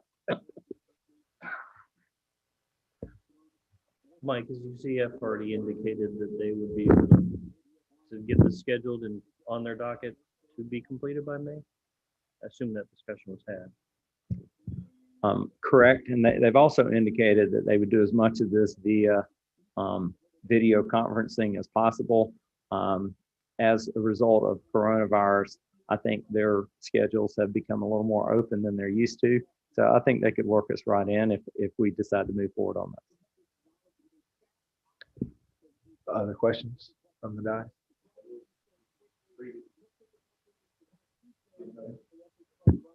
Thank you, Mr. Mayor.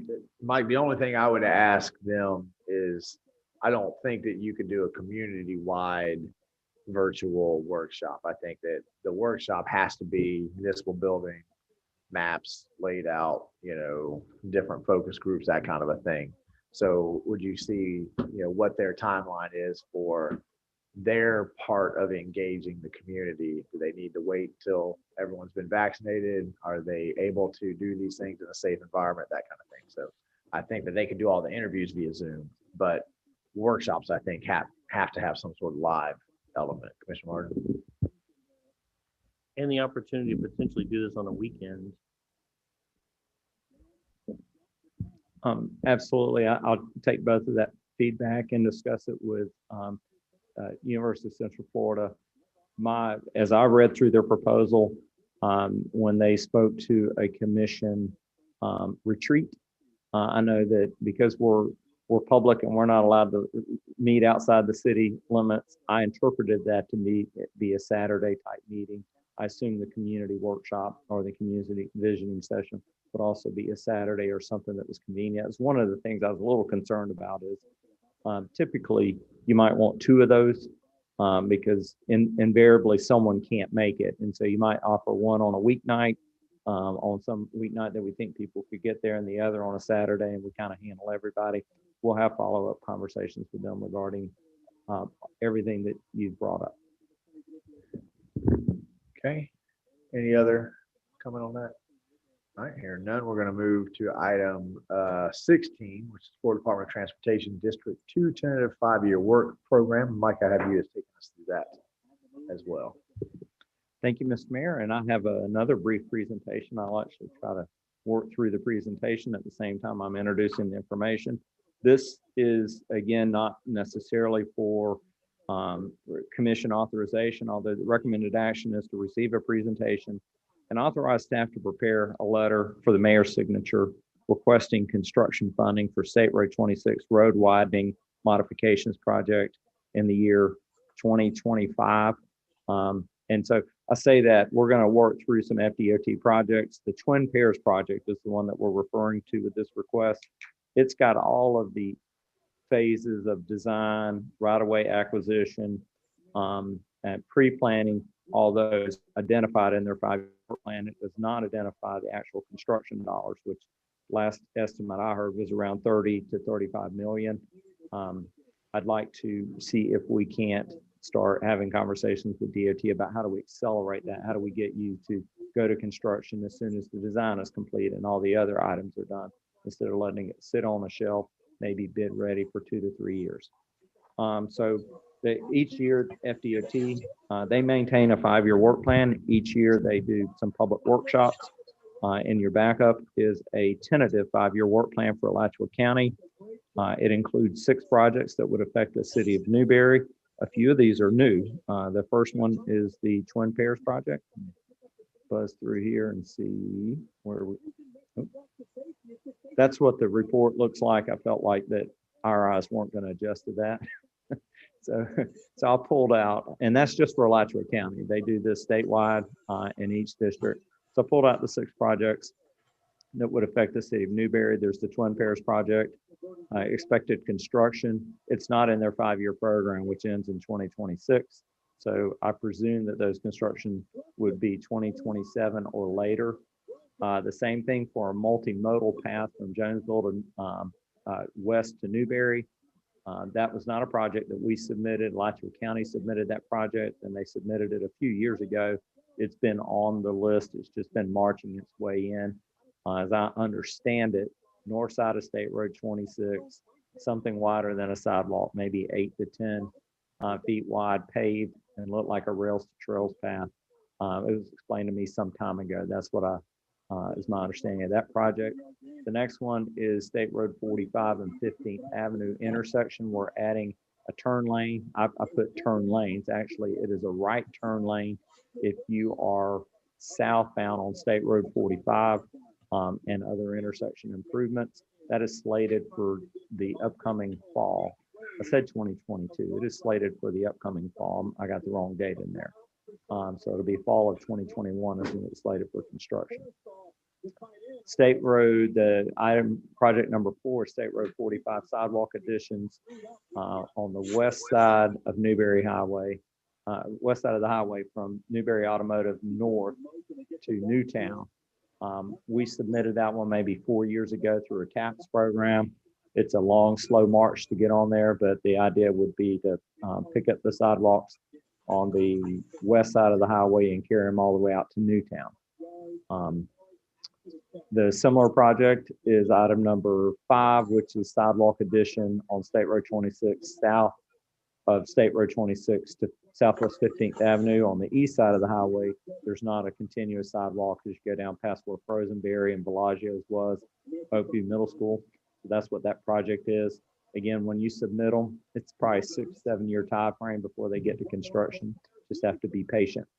And then the final project is Newberry Lane at County Road 235, which is not a state highway, but they'll spend state dollars on what they determine to be a local project.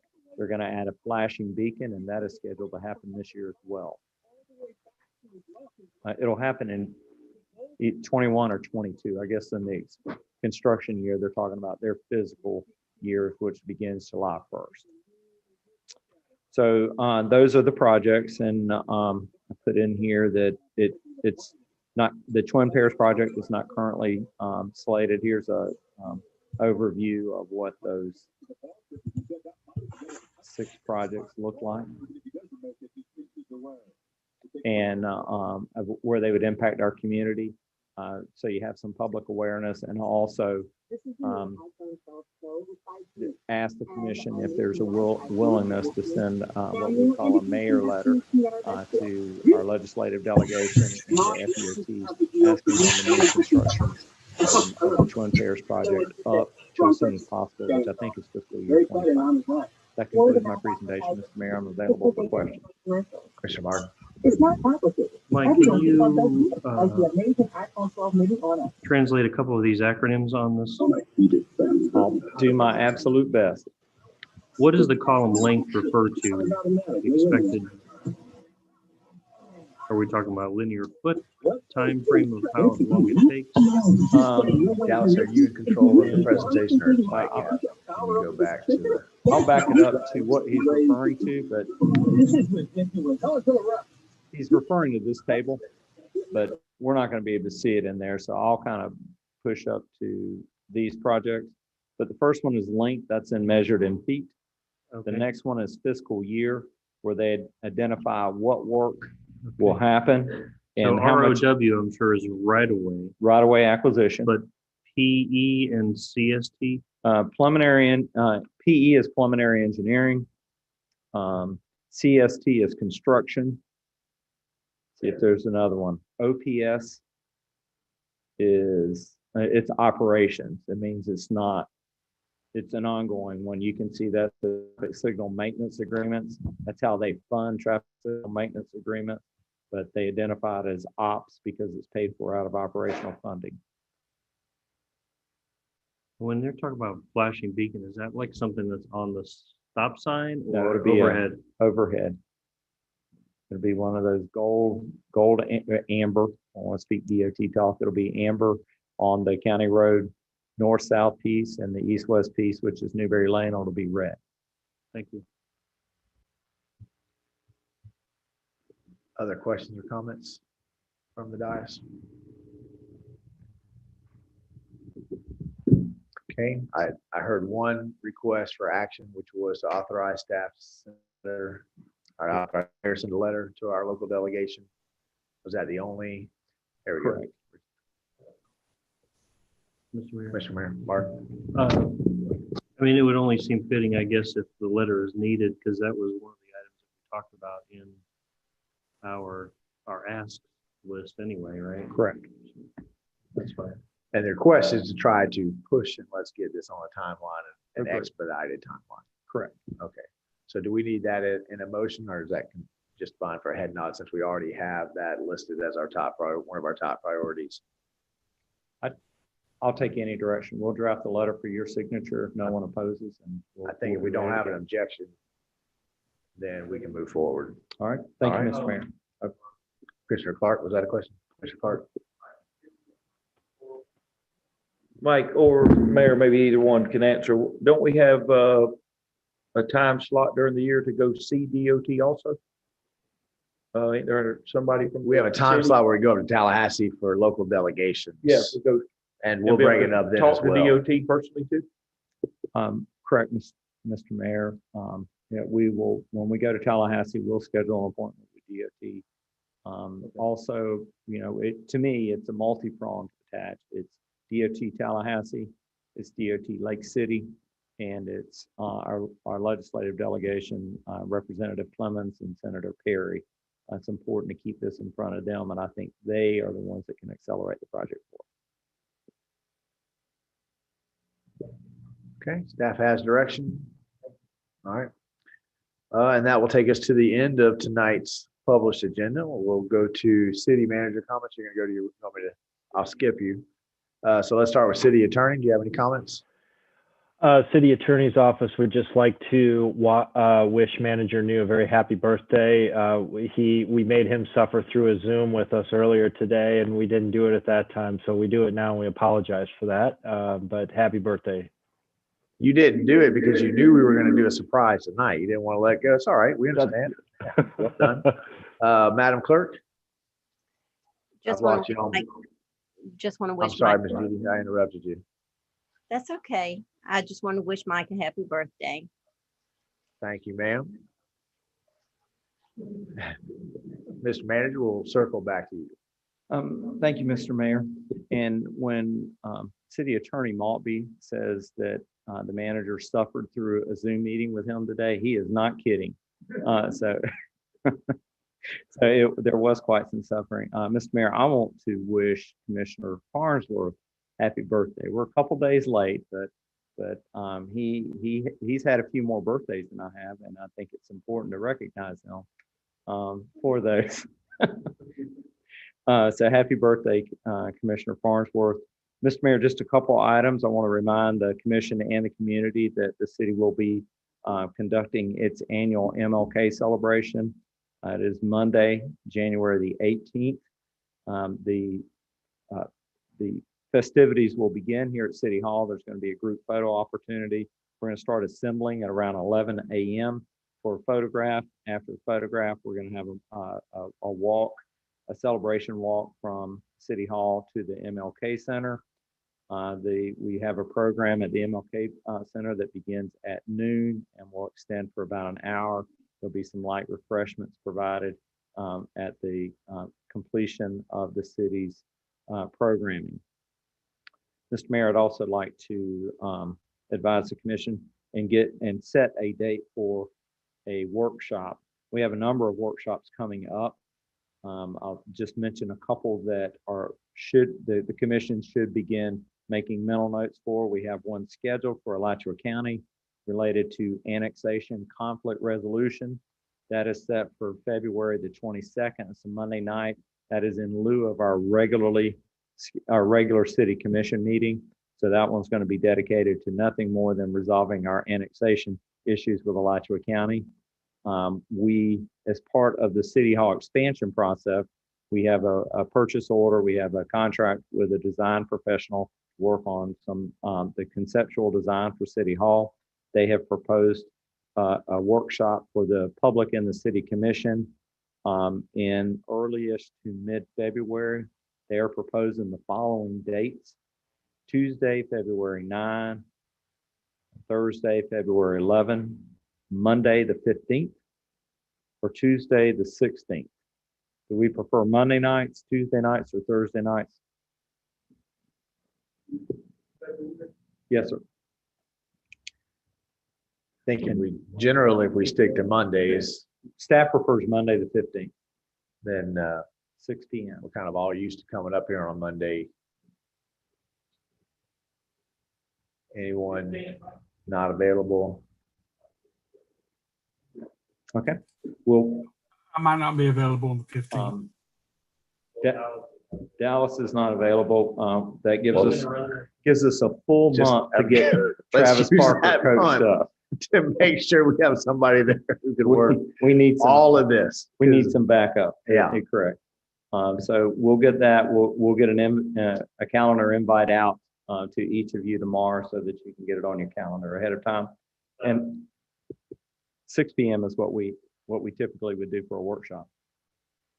Is that? Yeah, Commissioner Farnsworth, would you be able to do 6 that night, or would you prefer us staying at 7? You got to unmute yourself, Monty. So I'm not sure that I'll be able to do that date at all. Okay, we'll leave it at 6, and Monty, you'll let us know as soon as you find out. And if you can make it, but you need to push back, we'll communicate. Okay. Okay. And after that workshop, Mr. Mayor, just go ahead and tentatively be thinking about our community visioning and strategic planning workshop. If the commission decides to go that way, we would likely be looking at maybe a March, April timeframe for both the community town hall type meetings, feedback sessions, forums, and then a retreat for the commission, workshop format retreat for the commission. Mr. Mayor, that concludes my comments. Thank you, Mr. Manager. Okay, so we skipped you. We did attorney, clerk, back to manager, onto the commission. Commissioner Farnsworth. I have nothing. Thank you, sir. Commissioner Norfleet. Commissioner Martin. Commissioner Clark.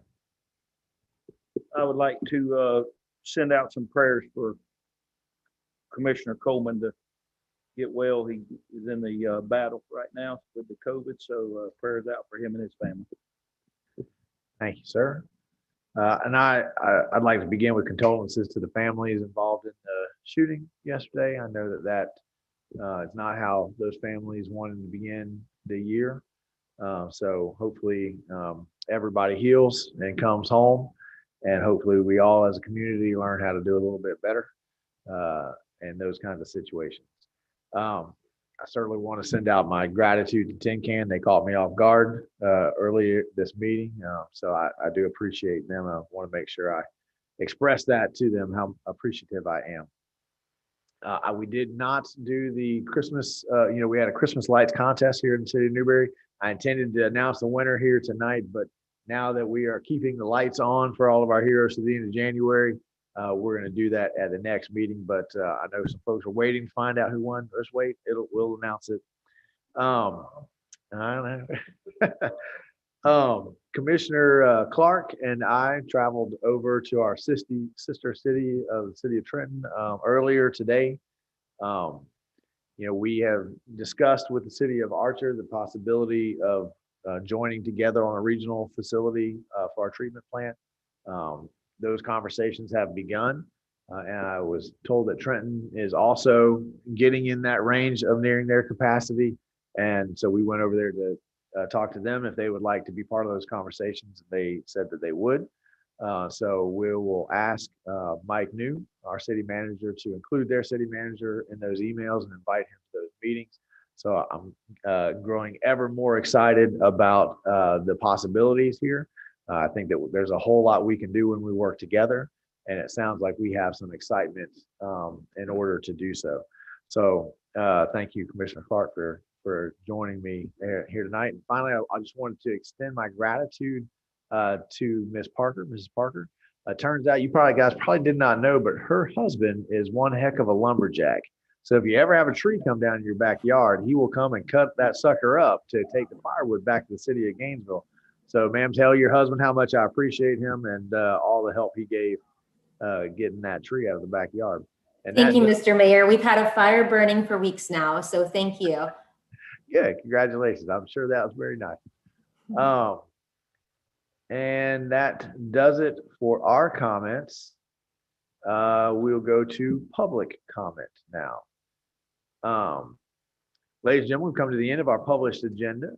We set aside 5 minutes for citizen comment at the end of the night. If you'd like to call in and make a comment to the commission, now's the time to do so. You can talk to us about anything on your mind, anything you'd like to be on our mind. All you need to do is dial the phone number on your screen. Once you're into the meeting, at the bottom of your screen, you'll see a little hand symbol. Simply click that hand symbol. That'll let us know you'd like to talk to us, and we'll make sure you have the opportunity to do so. We're going to begin with live comment, then we'll go to virtual comment. Do we have any live comments? Make sure the green light is on.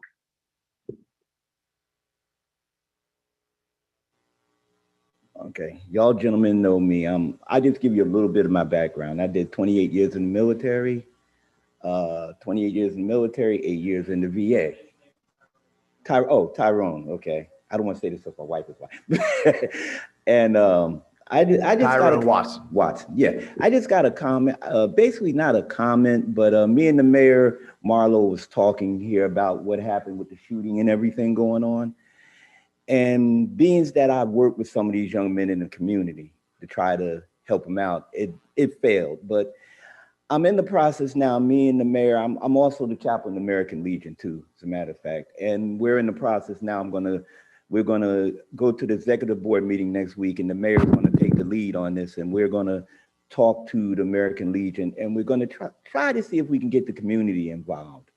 I have a plan in effect. I talked to the mayor about it, an organization that I want to run, but I'm not gonna go through that right now.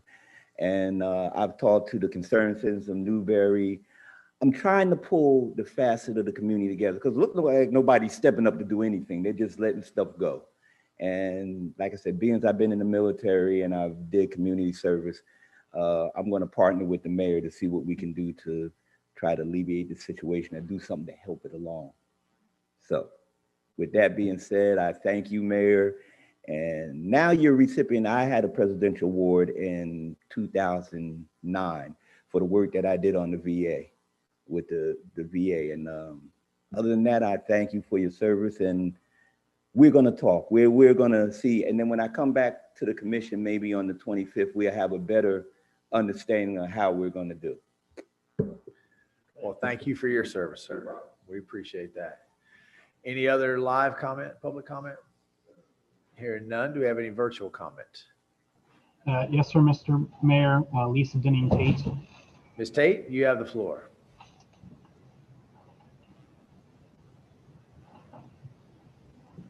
Lisa?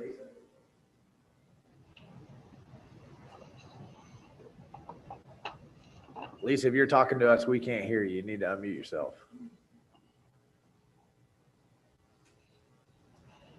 Ms. Tate, did you mean to press the little hand symbol? Okay, Dallas, do we have anyone else with their hand raised? No, sir, Mr. Mayor. Okay. Lisa, if you can hear us, we'll try to get it figured out. We have a BOA meeting right after, so you can certainly address the Board of Adjustments if we get your audio figured out. And with that, there's no more live comment, no more virtual comments. Therefore, this meeting is adjourned.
Hey, Rich,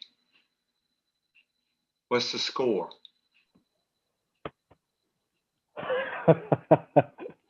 I know you're watching the game. What's the score?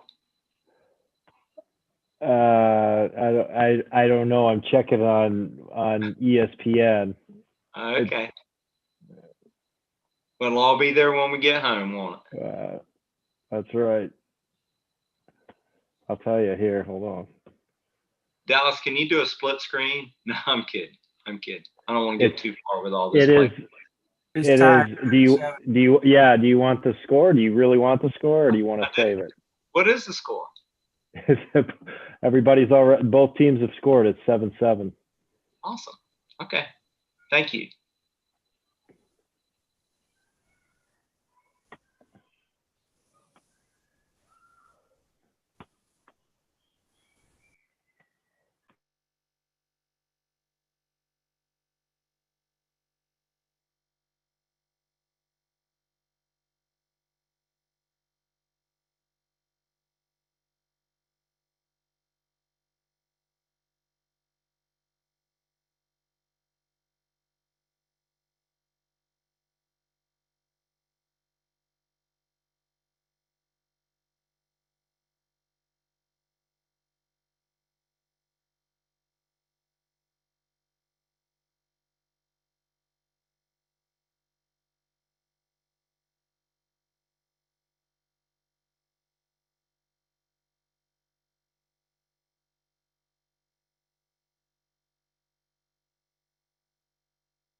Call this Board of Adjustments meeting to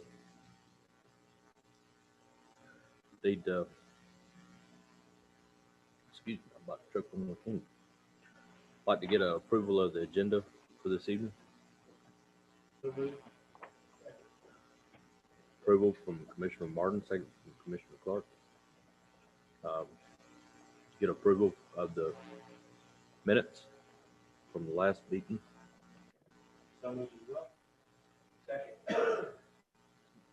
Approval from Commissioner Martin, second from Commissioner Clark. And that moves us into new business. That'd be quasi judicial. So we have to back up and vote on the agenda. All in favor of the agenda? Aye. Ron? Mr. Chair, if I might, staff would like to ask if an agenda item can be added to the meeting tonight. We'd like to ask that since this is the Board of Adjustment, that they adjust the city manager's actual age downward to his apparent maturity level of a fun-loving 25-year-old.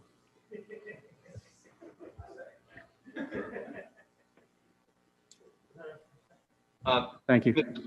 Mr. Mayor, I just want to offer that I think that if anyone suggests that I act like a 25-year-old, I take that as a compliment. I figured he would say 12-year-old. I think he was being generous. Okay. All right. So we have a roll call vote at the agenda. Commissioner Martin? Aye. Commissioner Clark? Aye. Commissioner Farnsworth? Aye. All right. And a roll call vote of the minutes. Commissioner Martin? Aye. Commissioner Clark? Aye. And Commissioner Farnsworth? Aye. All right. We'll move on into new business, which is quasi judicial procedure. City Attorney, do you mind taking us in and reading the resolution?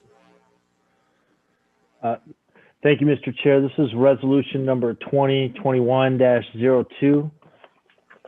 A resolution of the City Commission of the City of Newberry, Florida, serving as the Board of Adjustment of the City of Newberry, Florida, considering an application for a special exception within an agricultural A zoning district as authorized under section 4.4.5.17 of the City of Newberry Land Development Regulations to allow the development of a recreational vehicle park on certain lands within the corporate limits of the City of Newberry, Florida, repealing all resolutions in conflict and providing an effective date.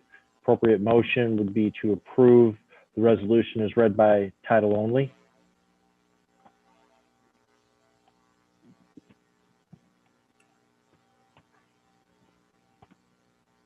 The proceedings that are being for tonight will be a staff overview, applicant applications, staff report, recommendations, third-party interviewer, and public comments.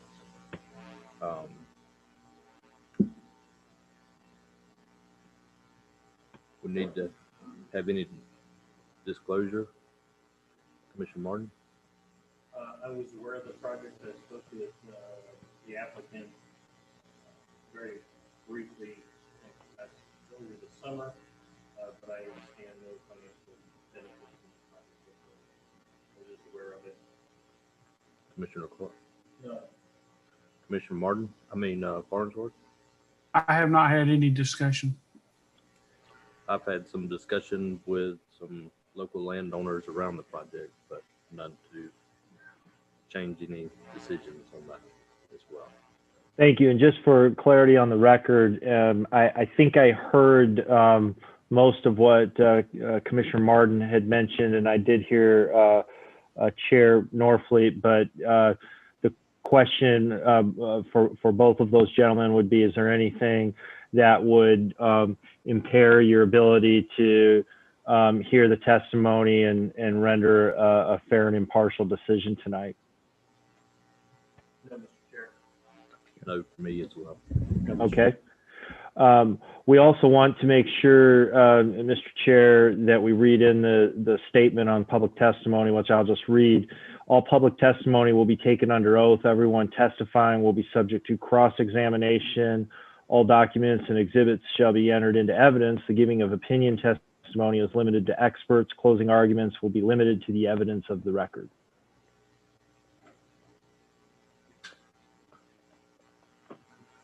Okay.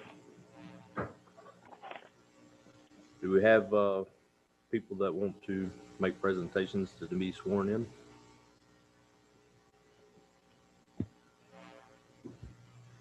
Mr. Chair, staff, and then also several members from the applicant's party. Okay. Madam Clerk, do you want to swear in the people, and after you swear them in, pronounce the name? Yes. Please raise your right hand. Do you swear or affirm the testimony you're about to give is the truth, the whole truth, and nothing but the truth? Yes. Brian Thomas, I do. Kathleen Walsh, I do. Is that all? Chris Potts, I do. Is that it? You have been duly sworn. I believe we have one more, Mike Ham. I was sworn in previously. I don't know if this is a separate meeting and requires me to be sworn in again, but I will say I do. Staff, Brian, you want to take us through it? Okay, thank you, Mr. Chair.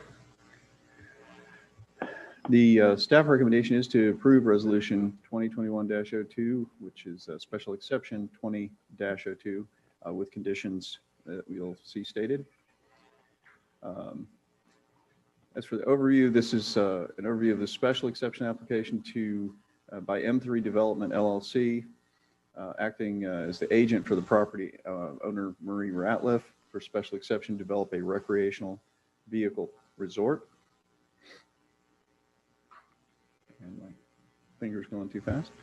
It's on approximately 93 acres located at 2120 Northwest State Road 45, which is approximately directly across the street from the Easton Newberry Sports Complex.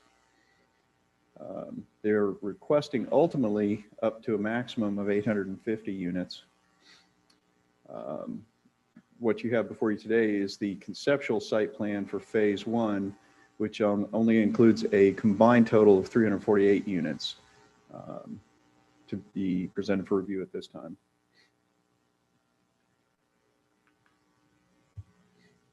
My clicker has died. Okay. The associated phase 1 site development, including parking, internal driveways, stormwater management, and landscaping, water and sewer infrastructure, is included and depicted in the application.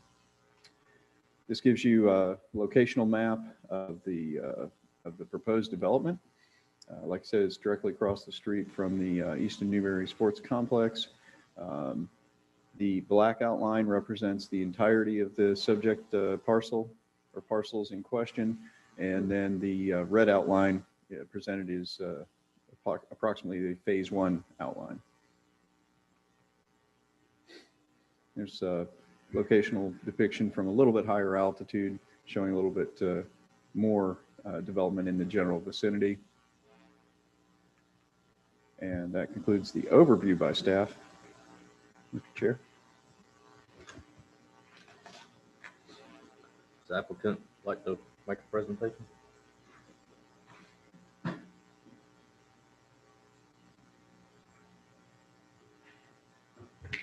Yes, sir, Mr. Chairman. My name is Jay Brown. I'm with Jay Brown Professional Group, Gainesville Civil Engineering and Surveying Company, and we're happy to represent M3 Development tonight on this Board of Adjustment various petition. And I will do my best to work through this material. I know it's quasi-judicial, so we'll want to introduce a few things in as far as substantial and competent evidence. But I will try to move through. I know it's getting late this evening. Our request, as Mr. Thomas mentioned, is a special exception to allow a recreational vehicle park and commercial campground in an agricultural district. It is included as part of the City of Newberry Land Development Regulations, Section 4.45, and that's what we have modeled our application about, is the requirements in the land development regulations. I'll go through a few things on this presentation. First, I'd like to introduce the owner developer to you. I know that you have seen other projects from them. Then we'll kind of give you a brief overview of our proposed development concept. And then we'll cover some of the things that we think are important about this project that will demonstrate to you the positive aspects of this project. So developer is M3 Development. We have here with us tonight in the chamber is Mr. Dave McDaniel. M3 is three McDaniel brothers, Peter McDaniel and Matt McDaniel. Three of them are a great development team. See some pictures of them up there. They started their development company in 2005. They focus on residential development, although they've done all kinds of development. This project is right up their alley, and they're very committed to Newberry Corners, doing the majority of their work here in the city of Newberry. They've done the Newberry Corners project, as I mentioned. Oak Park project, you may have seen, is under construction now, and we just got approved the first phase of their Avalon Woods project, which is right across the street from this Treehouse Village project. So I must admit it's a pleasure working for M3. They're very supportive. I can tell you personally that they are very committed to this project, to the city of Newberry, and I'm just positive they're going to do a great job with this project. I'd like to just give you a brief illustration of the development concept.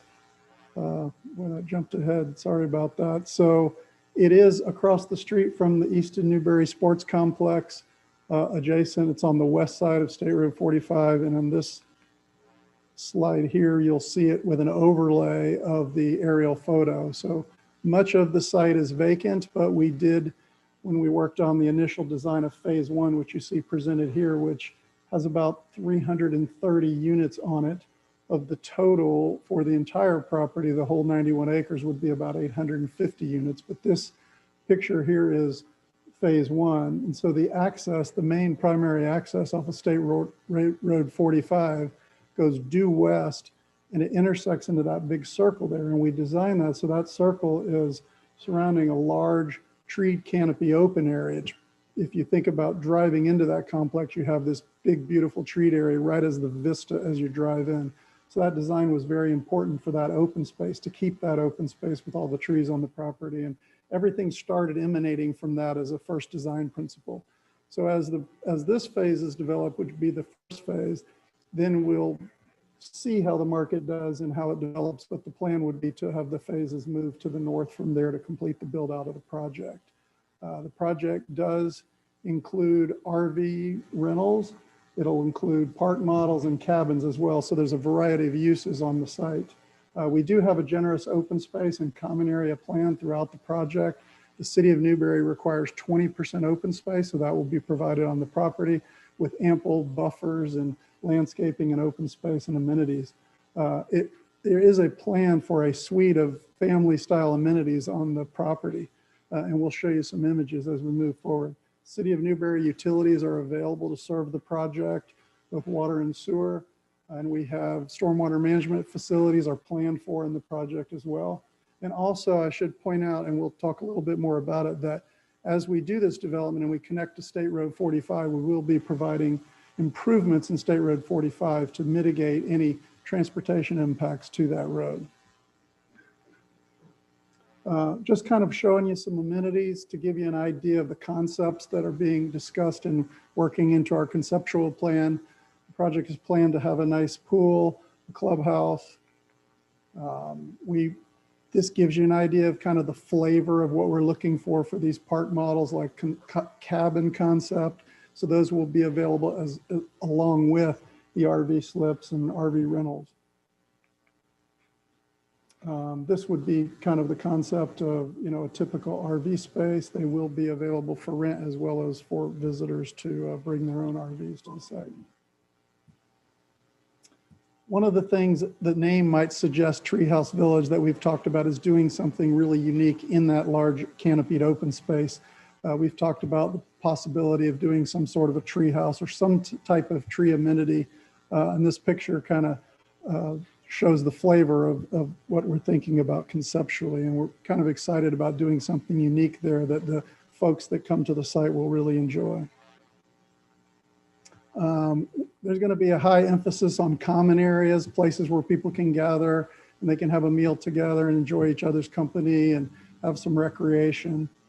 Some of the recreational facilities will be provided. You can see this is an idea of like an outdoor gathering space where in the months like this, we could have a little fire out there or something along those lines. So, and then the plan is to introduce some recreational facilities so that it feels it has a family atmosphere within the complex itself. Obviously, some of the bigger sports are available right across the street, but this is a concept that has been popular in some of these places with bocce ball, and pickleball is another one that you see here. So conceptually, we want to introduce some of those themes into the project. We're not exactly sure which ones will be totally used, but that's being planned as we move forward if this approval moves forward as well.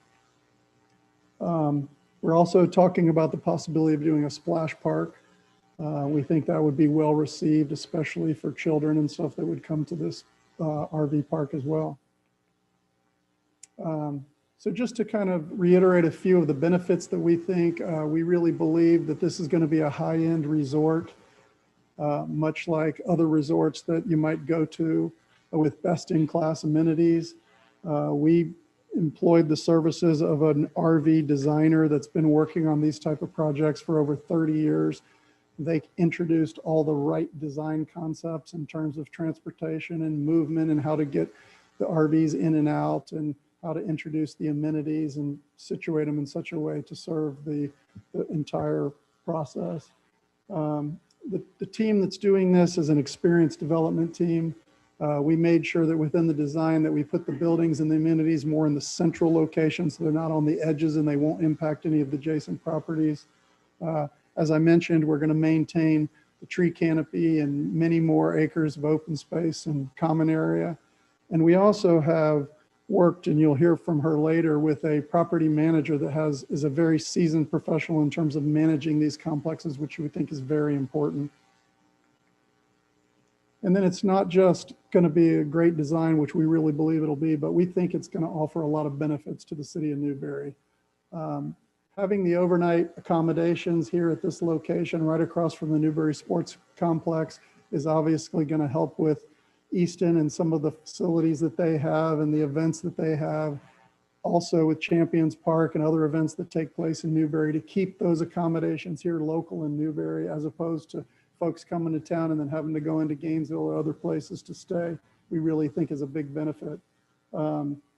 We know that users that come to this park are going to spend money here in the city of Newberry. We're going to increase the demand for local commercial goods and services and restaurants, and we're going to introduce sales taxes and gas taxes, and folks are going to come here and they're going to see what a great place Newberry is, and we think it's going to introduce other folks that'll decide to, maybe retire here and things like that.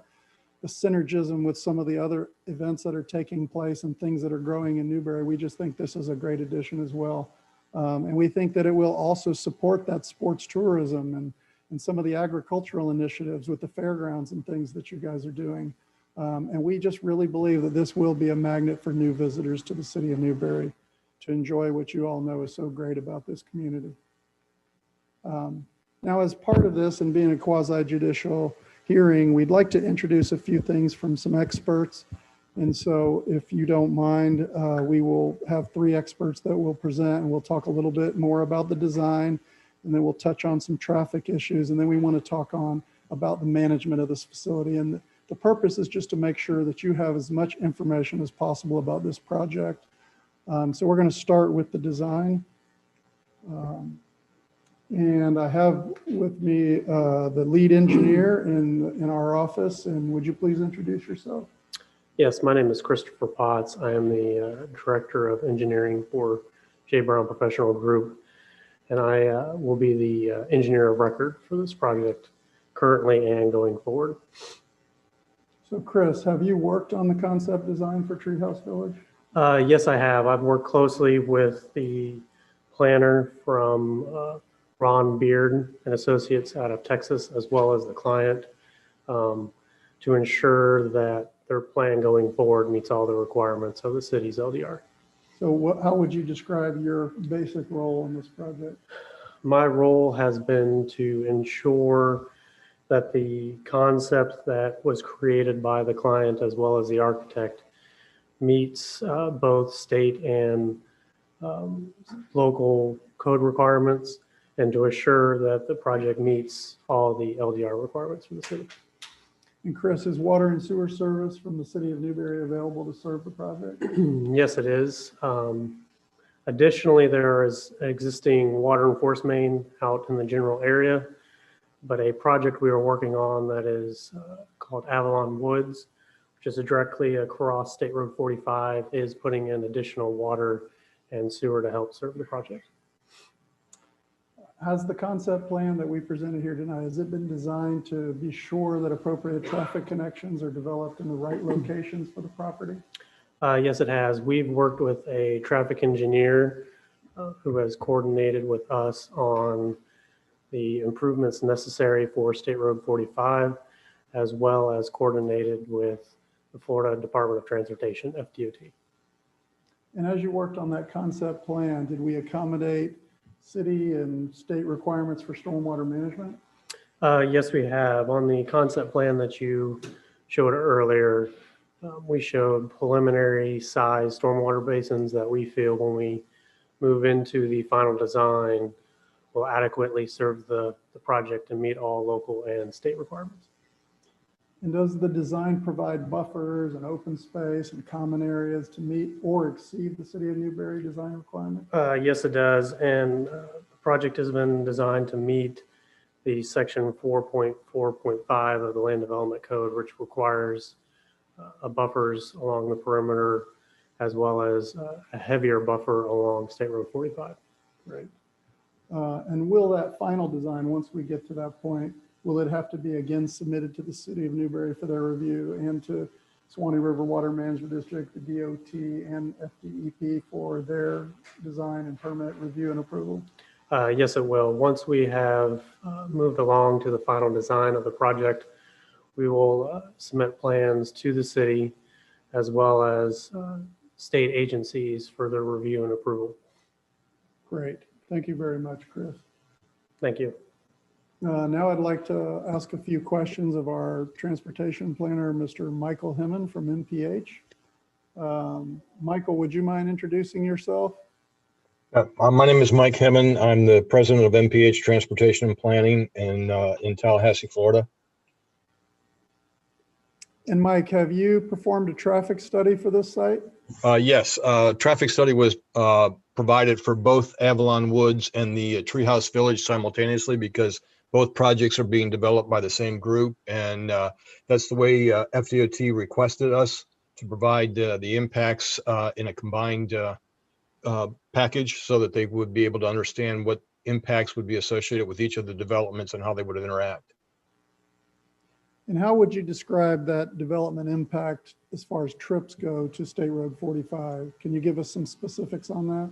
Okay, initially what we did is we used the DOT data. I sent the study methodology memo to both Brian Thomas, the Newberry Planning Director, and to Tom Cabin, who's the PE at FDOT District 2 in Lake City. And basically, because it is a state road, the state has the final say-so as far as for connection permits and also what their standards are, and we have to meet their design criteria.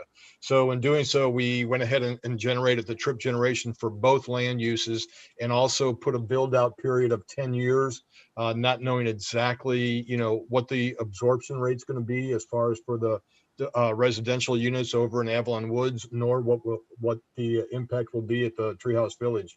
So we used the base numbers for the DOT had on State Road 45, and then grew that background traffic up at a 2% annual rate for a 10-year period, and then added the trip components associated with each of the two land uses.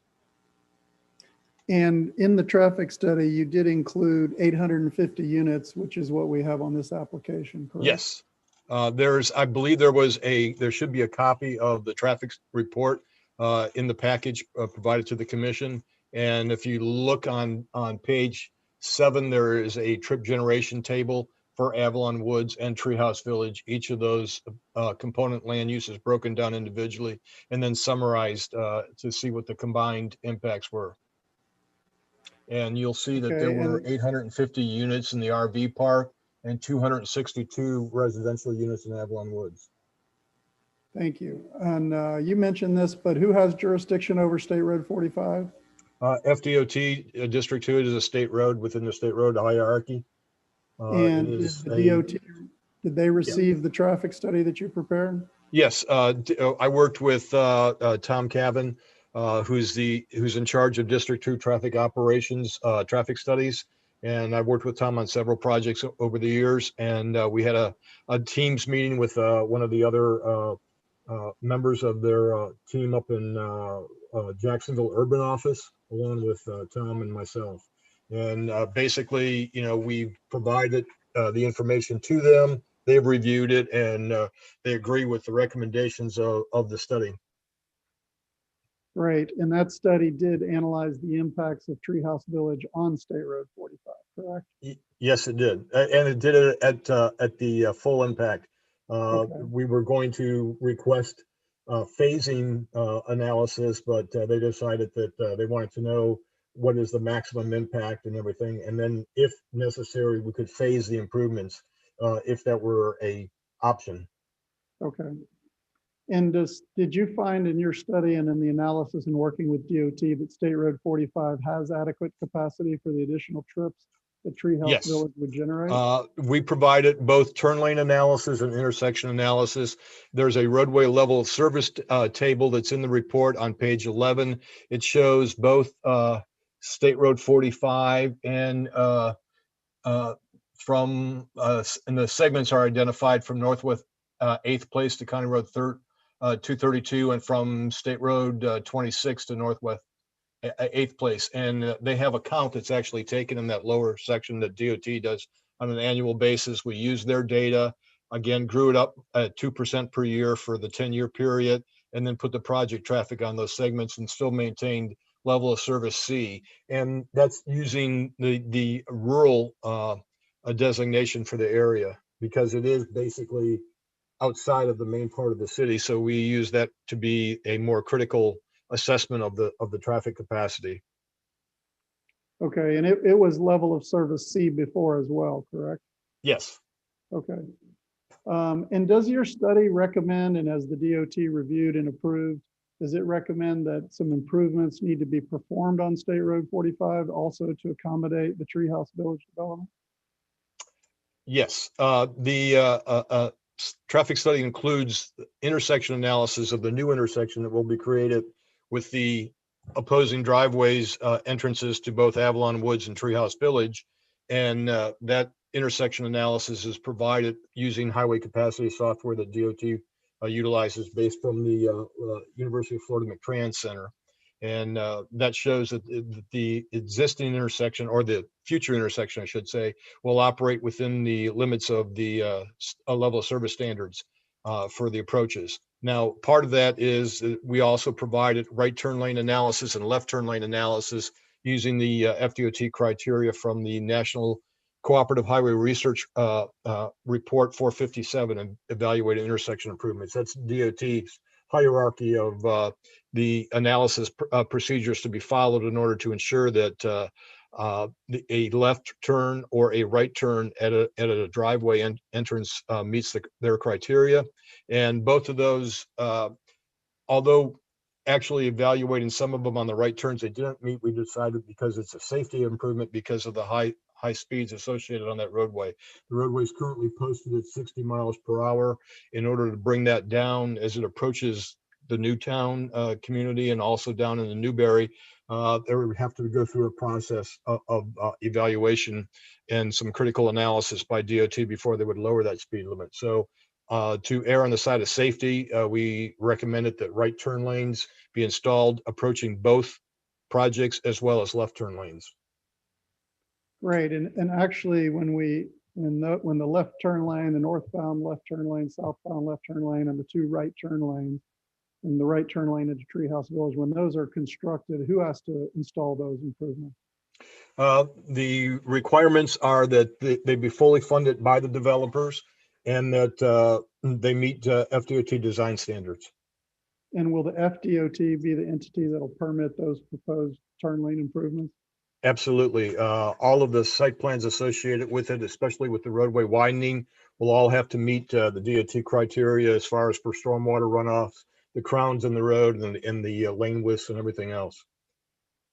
And Mike, as an expert, and having already worked with the DOT on the studies and the recommendation and everything, do you think that those improvements will be permitted when this goes through final development? Do you see any Absolutely. I said, like I said, I've worked with Tom for over 20 years, and DOT, for more than 30 years, up here in Tallahassee. And as long as you're meeting their design standards and your concerns are that you maintain, the most safe environment for the traveling public, not just your own clientele, they're more than happy to approve those permitted modifications to the roadway. Okay. And Chris, since you're still here, you've already submitted permit application to the DOT for that combined driveway connection with the Avalon Woods project, correct? Yes, that is correct. We've submitted the application to DOT for both a driveway connection, which included a north and south left turn lanes, a right turn lane into Avalon. However, it did not include the southbound right turn lane into Treehouse Village, as DOT requested that be permitted when Treehouse Village is applied for a permit. Right, the DOT wanted that first. That is correct. Okay. All right, well, thank you very much, Mike. I know you want to watch the game tonight, so if you could just bear with us for a little while longer in case anybody has any questions for you, we'd really appreciate it. Absolutely. And I'm here to answer any questions and everything. And I won't let you look at the screen on my other computer monitor that's over there. Thank you, Mike. All right. You're welcome. And the last testimony we'd like to talk about is just a little bit about how some things associated with operation and management of the RV park. And we should have Kathleen on the line. I hope she's there. I am. Great. Thank you for joining us and thank you for late tonight. We appreciate it. So could you please introduce yourself and give us a little bit about your background so the commissioners can understand that? Yes. Hi. Good evening. My name is Kathleen Walsh. I am a proud Floridian. I'm from Lee County, so a little bit further south. And I've been in the outdoor hospitality industry for about 20 years. We manage parks all over the U.S. In fact, I'm coming to you tonight from Colorado. We're out here doing some quality control checks on parks out here in the Rocky Mountains. And we've been pleased to work with this group since they first brought their plan to us. So that gets to my second question, Kathleen. Have you consulted with M3 Development about the Treehouse Village project? We have. We've been speaking to them for quite a while now. We have visited the site, and Ron Beard out of Texas, who worked on the land plan, is actually my partner. And we have developed RV parks and campgrounds across the U.S., and we have worked with M3 on this particular project. And Kathleen, have you reviewed their concept plan? We have, yes. We've reviewed it extensively in our office. Okay. And given your experience with RV parks, would you consider the concept plan designed to be that of a high-end, well-designed RV park? I would, and I like to be clear, that's really who our clientele is. We develop high-end RV parks and campgrounds across the U.S., resort-style parks, and I would consider this to be in that same classification. Great. And do you think, based on your experience, that this park can be managed to avoid any negative impacts to the surrounding properties, to the neighbors? That is always our goal, to make sure that the neighbors are not negatively impacted. One of the wonderful things that comes along with RV parks and campgrounds, especially where the neighbors are involved, is we have the same goals that they do. We abide by quiet hours. We have rules and regulations in place, and our goal is to always be a good neighbor to those surrounding our parks. That kind of gets to my next question, Kathleen, and that is, if you could maybe illustrate a few ways a project like this, how it would be managed for the resort residents, maybe discuss things like lighting or hours of operations or those type of things that you would do for a park like this? Yes, I'm happy to do that. Again, our goals are always in line with the goals of the neighbors. And that is, campers are very sensitive about noise. If you've ever been to an RV park, one of the first things you'll notice is they have posted quiet hours that are strictly enforced. Typically, they're 10 p.m. to 8 a.m. the next morning. And campers want to sleep in peace and quiet. So those quiet hours are monitored very closely, and they're very heavily enforced. Lighting is something that campers aren't necessarily thrilled about. They would prefer to sit around their campfire with low lighting and the ambiance of a nice night sky. So we never flood our parks with lighting. They typically check in and out at times that are not peak times for local traffic. So we don't see traffic impacts, and they just make good neighbors. RVers are high class individuals. Some of these RVs cost upwards of $1 million. So they are good neighbors. They're salt to the earth quality people, and they make for a good community inside of a local community.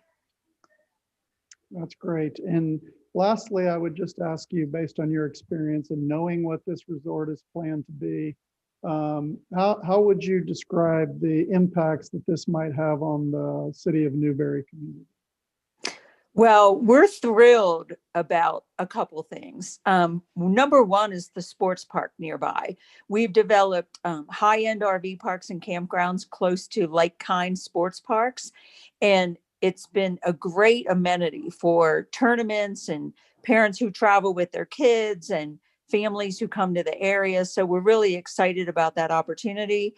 And then just the opportunity to have a high-end resort like this in Newberry, where we can bring people in who, as you stated earlier, may want to relocate to this area. And this would give them a good opportunity to have a trial run and experience what Newberry and the surrounding area has to offer. And just lastly, to add on that, I mean, I don't, get involved in these parks like you do, of course, but I mean, these are typically folks that have spending money to spend in the local community, correct? They do. And we've actually done extensive studies on that throughout our 20-year career. And we have hard data on that, what kind of disposable income they come in with and what the average RVer will spend in the local community, whether it be grocery stores or restaurants or service stations, gas. These things tend to, have about 15 miles per gallon. So they have a very positive impact on the economy. And they also bring jobs to the area. And a lot of times they bring jobs to maybe high schoolers or college students. I have people who have been with me now for years, and they started with me as high school and college students. That's fantastic. Thank you very much, Kathleen. We really appreciate your expertise. And I know M3 Development is thrilled to be working with you on the management side of this thing as we move the project forward. Well, I have to say, I feel that same way. We have the luxury in these days of turning away clients if they don't fit our model. And M3 is the kind of client that we love working with. They've been fantastic and have been a pleasure. And I know they're a real asset to your community already. Thank you. Thank you very much. And again, if you could just stick around in case they have any questions, we really do appreciate it. Sure, happy to. And with that said, I'll just try to do a quick conclusion. You have the application before you. You have staff recommendation for approval. The market study really supported the need for this RV resort, which is why M3 is here with you tonight. All the existing infrastructure is in place to serve this project. We did an extensive traffic study. It's been performed. We address all the transportation impacts to State Road 45. The conceptual plan that we've presented to your staff and here this evening provides the required buffering, the open space, the common areas to meet the city LDR requirements. We also demonstrated that we have consultants with experienced property management approach for this project, and we really want to use them and their expertise to create a very unique family-centered environment for this RV resort. And with that, we would just respectfully request that the board consider approving this petition as recommended by your staff. And with that being said, I myself am available for any questions, as I hope our experts are. Mr. McDaniel is here as well. And again, we thank you, Mr. Commissioner, Mr. Mayor, everyone involved. We really appreciate the opportunity here tonight. Thank you. Ron, do you have any staff report and recommendation?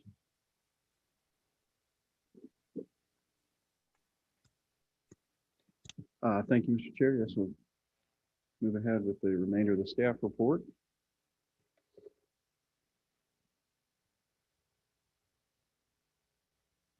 Thank you, Dallas. A little bit of this you've already seen through the applicant's presentation. This is the conceptual site plan as presented.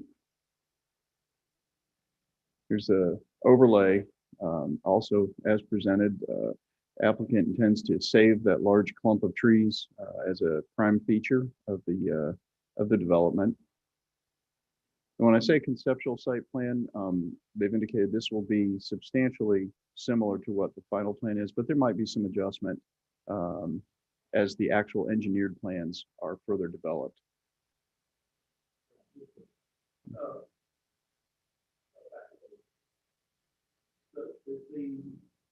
The center coming into our street, is that where the park and all that is right there? Here's all the, yeah.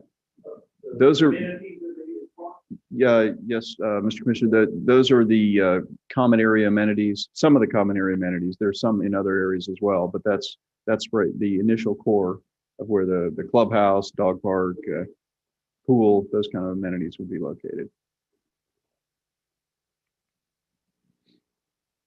A little bit of a blow up of the two primary areas. As you can see, the area on State Road 45 there.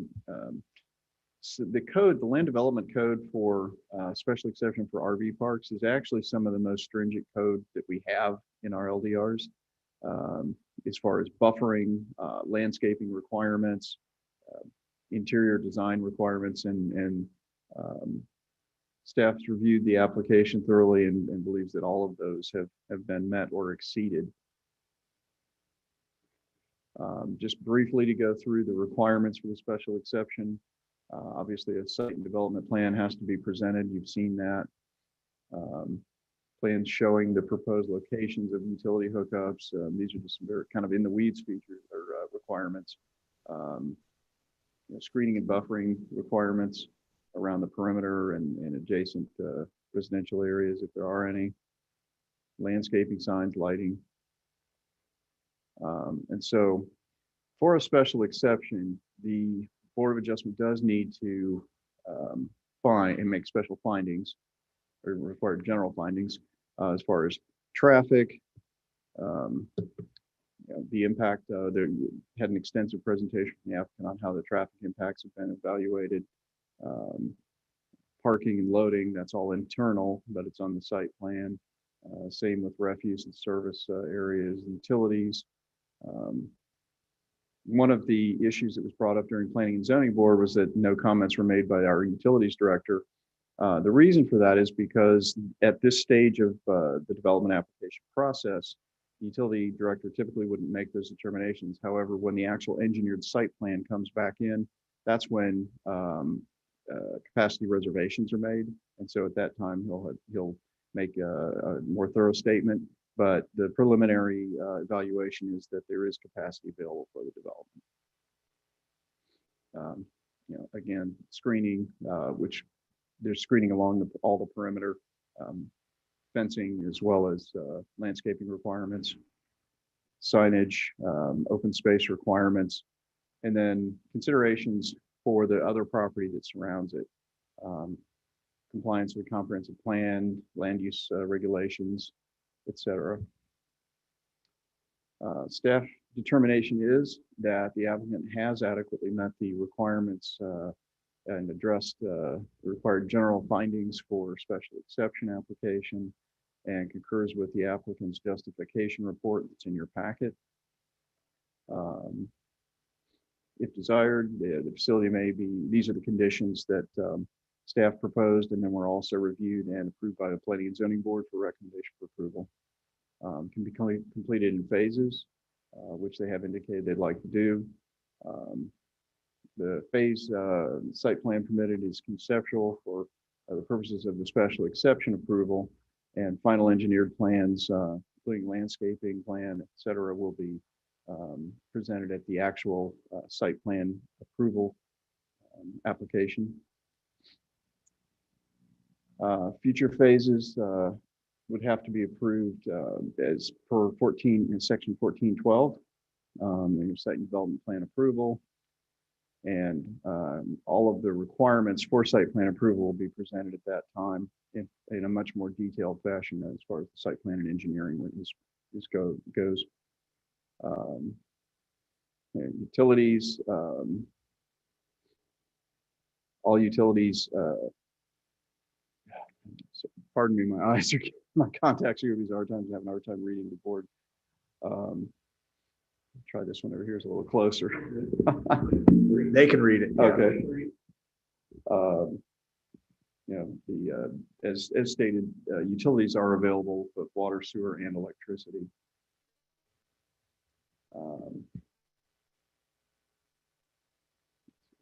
That solid waste disposal, there'll be refuse containers, and they'll be also participate with the city's solid waste collection contract. And then stormwater management, all stormwater requirements will be met on site, so there'll be no external or externalities from stormwater runoff leaving the site. Light pollution, again, as they mentioned, they use low impact lighting. The fire and life safety considerations, they will have emergency operations plans in place that they'll work with the fire chief to create and then approve through the next phase of the site plan approval. Staff does find that the development would be consistent with the comprehensive plan. And the site development plan will govern the development. And so once the engineered site development plan is presented and approved by the commission, that will govern, and they'll be required to meet all of those requirements as presented in the final site plan. So therefore, recommended action that was heard on December 7th by the Planning and Zoning Board. They voted 3-2 to recommend approval of the special exception to the Board of Adjustment with the conditions as presented by staff. A side note, in addition to the recommended conditions that are in the resolution for approval, the Planning and Zoning Board also, part of the application request was, and this is market-based request. Currently, the city of Newberry has a 90-day limitation on the amount of stay. The high-end RV market basically demands a longer stay to make the travel sort of worthwhile to meet their travel goals. And so the applicant has requested from 180 to possibly 270 days of a maximum stay. Planning and Zoning Board did recommend to the Board of Adjustment extending the allowable stay to 180 days. And then after the first phase has been in for a while, you can revisit that and decide if they wanted to go longer or actually cut it back. And then also the total number of allowable park models. I don't know if this was really covered. The applicant has stated in discussion with staff that the reason for the additional park models is, again, the market driven demand for those park models. A lot of it comes from the traveling RVers. They come in with 4, 6, 8 members traveling in a large RV, but when they get to their destination, they don't necessarily all want to maintain that closeness while they're there. And so they use these park models for additional family members to stay in at the same park while they're all there. And so it alleviates the pressure from traveling with a lot of people in an RV. It also, they tend to have people come visit them while they're staying. So it brings in additional people, potentially revenues from outside into the community. Mr. Chair, not to interrupt staff's presentation, but as the liaison for the P&Z though, I just want to make sure it's clear that we were in a quasi judicial in the P&Z, just as we're in a quasi judicial now. The question in front of the P&Z was simply about the special exception for the RV park. The question in front of you now is just about the special exception. It's a gray area and potentially inappropriate to put these two questions in the motion in a quasi judicial when these two questions were not the topic of conversation that night and they're not the topic of conversation tonight. So if this board has feelings about increasing the length of stay or the percentage of the park models, both of those questions will have to come back to you later as changes to the LDRs. So it's the reason I say it's a gray area what happened in P&Z is the remedy. If the P&Z goes astray, they get sideways in a quasi judicial, the remedy is for this board to address that there, or address that here. So these two things were put into the motion, and the two nay votes were based on questions that were not in front of them that night. So the first person to vote nay said, I don't want to increase the length of the stay, which was not relevant to the conversation in the quasi judicial that night. The second person who voted no said, I'm voting no on the same reason, which was not an appropriate reason to vote no, since that was not the question in front of them at the P&Z. So I want to make sure you guys know, because I know as a board, when you see a 3-2 vote, you say, well, what's going on here? Why did two people vote no? Well, they stated it in their reasons for voting no that they disagreed with increasing the length of stay. That question was not in front of them that night, and that question is not in front of you tonight. The question in front of you tonight is just about the special exception.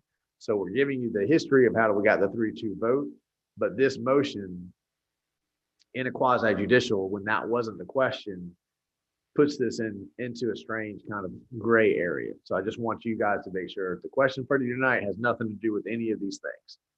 We're in a quasi judicial. There's a very specific procedure, and we need to stay within that procedure tonight. So don't get sideways, because we got sideways and we couldn't pull it back into P&Z, and it ended up in the motion. And there were attempts during that conversation to remind the board that we're in a quasi judicial. This is not the question in front of us tonight.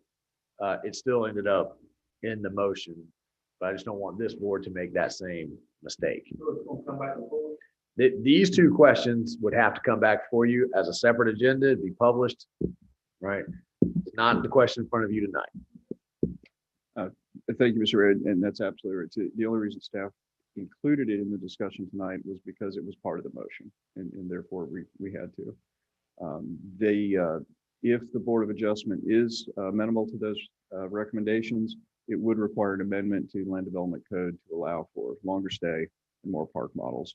And that would be brought forward as an ordinance to amend the LDRs to that effect. Can I ask the question? These questions? Mr. Chair. Can I ask the question based on the Go ahead. for these two questions before we move? Commissioner Clark. There's been a study done, so there's been a lot of time and energy spent in this. But just for the length of stay, you're looking for your northerners to come down here and stay. So if the snow is longer or the winters are longer, they want to stay. Is that why we're looking at this 180 versus 90 days? Because that don't seem like a long enough time. Yes, Mr. Chair. I mean, that's a general concept, is Okay. that they need the extra time because of that. And some of the high-end RV traveling population has even gone to the extent of selling their base home, and they live entirely in their RVs and travel around. And so they'd like to have a base of operations for several months in one area. If I'm understanding correctly what you said earlier, at this time, we're not considering the length of time It'll be coming back in front of us at a later date. Okay. Any more comments? No, Mr. Chair, that's the extent. Staff does actually enthusiastically support the project. We think it's a really good development project. We think it has the potential to bring significant economic development impact into the community and support our local businesses with the dollars spent from outside the community in our local community. Mr. Chair. Yeah. Kathleen Walsh has her hand raised. It's appropriate for her to speak at this time. But Let me go to Mr. Mayor and ask for if he had any third-party interveners. I was not contacted by anybody wishing to claim a third party. All right. And then the applicant can cross-examine, so you can, we'll give the public comment first. Get anybody with the hand raised? Mr. Chair, Kathleen Walsh has her hand raised.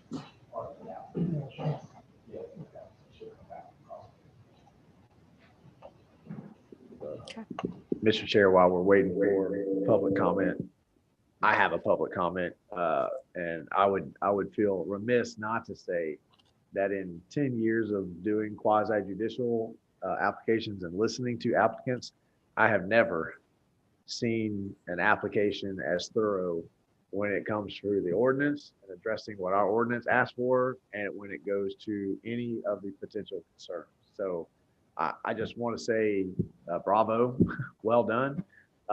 There was not one question that I had coming into this that you guys didn't preempt and answer and knock out of the park. So thank you guys. I'm going to use that presentation as an example. Knock it out of the RV park. Use that presentation as an example of anybody else in the future who says, well, what are these presentations? What are they supposed to look like? I'm going to say, well, let me show you this, because that's exactly what it's supposed to look like. Thank you, gentlemen. And ladies. Anybody with the hands raised? Yes, sir, Mr. Chair. All right. Applicant. Cross-examine. Mr. Chair, Commissioners, Jay Brown again. We don't wish to do a cross-examination of staff.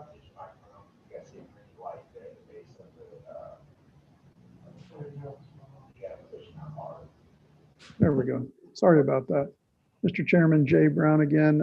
We do not wish to have any cross-examination, but if it serves the commission, Ms. Walsh does want to have a comment, and we'd be happy to let her have an additional comment. I was just going to echo your comments regarding the length of stay. But if that's not going to be addressed at this time, we can cross that bridge when we get to it. Okay. Thank you. That's all we have, Mr. Chair. Brian, do you have any? Thank you. All right. Commission have any questions? Commissioner Martin. What's the difference between the RVs that are for rent at the property versus parking lot? It seems like there's a little bit of a permanency difference, but can you enlighten us a little bit on the difference of those two?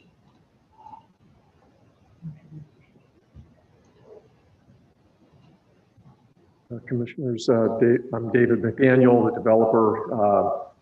So the answer to the question is, part of the ethos of these resorts is the Airstream and the park models are really functioning in the same way. They're providing a place to stay that they don't have to drive on the site. So we'll have a handful of I'll call it permanent RVs that are, again, part of creating the feel for the community. The park model is a built cabin, they build it in a warehouse, they bring it out just like you would other facilities like that. And in the end of the day, it becomes like a rental, it'll be a rental unit. I'd like to add on that point, one of the big things about the adding to the park model percentage is the fact that Newberry has a strong need for short-term lodging, and almost everyone who comes to Newberry for any reason has to stay in Gainesville, and so we're hoping to provide a fulfillment of that need into the future. Did I answer your question? Any other questions? Commissioner Farnsworth, do you have any questions? Let's see.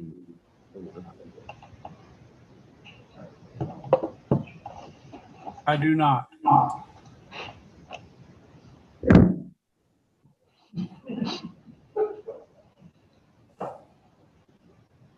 All right. Do we have final arguments by the applicant? Don't want to make sure. You don't have to if you don't want to. The staff? Right. City attorney, you mind advising me? Thank you, Mr. Chair.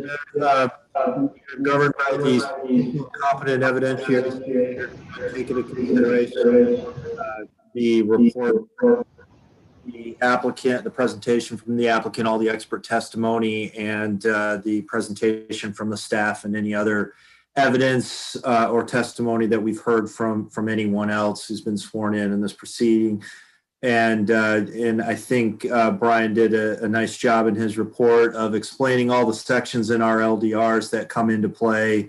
Section 4.4, Section 12.2, Section 4.2.40, and so forth, as far as laying out all of the conditions that have to be met for a special exception. So the board's decision needs to be based on all of those sections in our LDRs, considering all the evidence we've heard.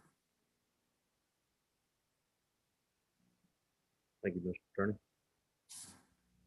Deliberations on the application with the board. You have anything you would like to say? Commissioner Martin, Commissioner Farnsworth. Take that as another application. So do we need to have a motion how this is going to be wrote up? Staff, Brian, you want to recommendation?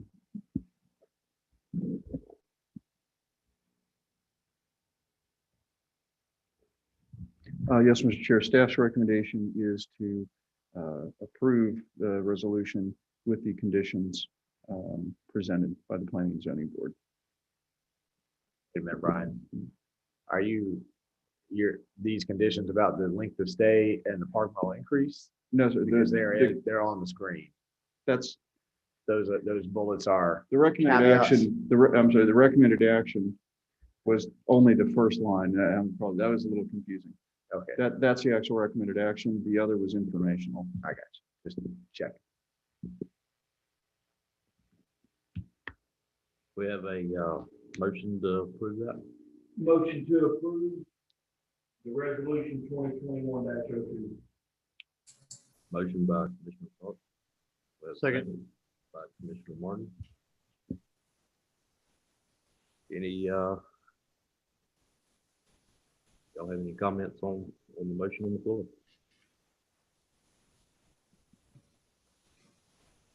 Let's have a roll call vote. Commissioner Clark. Go to public comment. Mr. Chair, I have a comment while we're waiting on the public. Okay. I like everything that's been presented tonight. I think it's very well thought out, and I think that's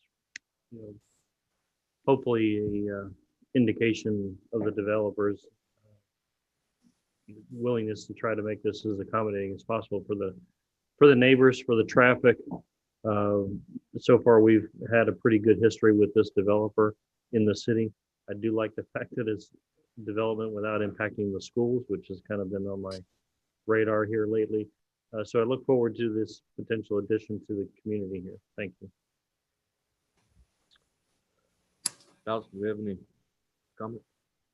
I have one comment. Even though the time restraints aren't related to this, I don't see an issue moving forward with extending that out to a 9-month period down the road. So we'll go to a vote. Commissioner Clark? Yes. Commissioner Martin? Commissioner Farnsworth? Yes. And I for me as well. Go to comments. Manager New? I have no comments. Thank you. Madam Clerk? No comments. No comment. Madam Clerk? No comment. All right. Commissioner Clark?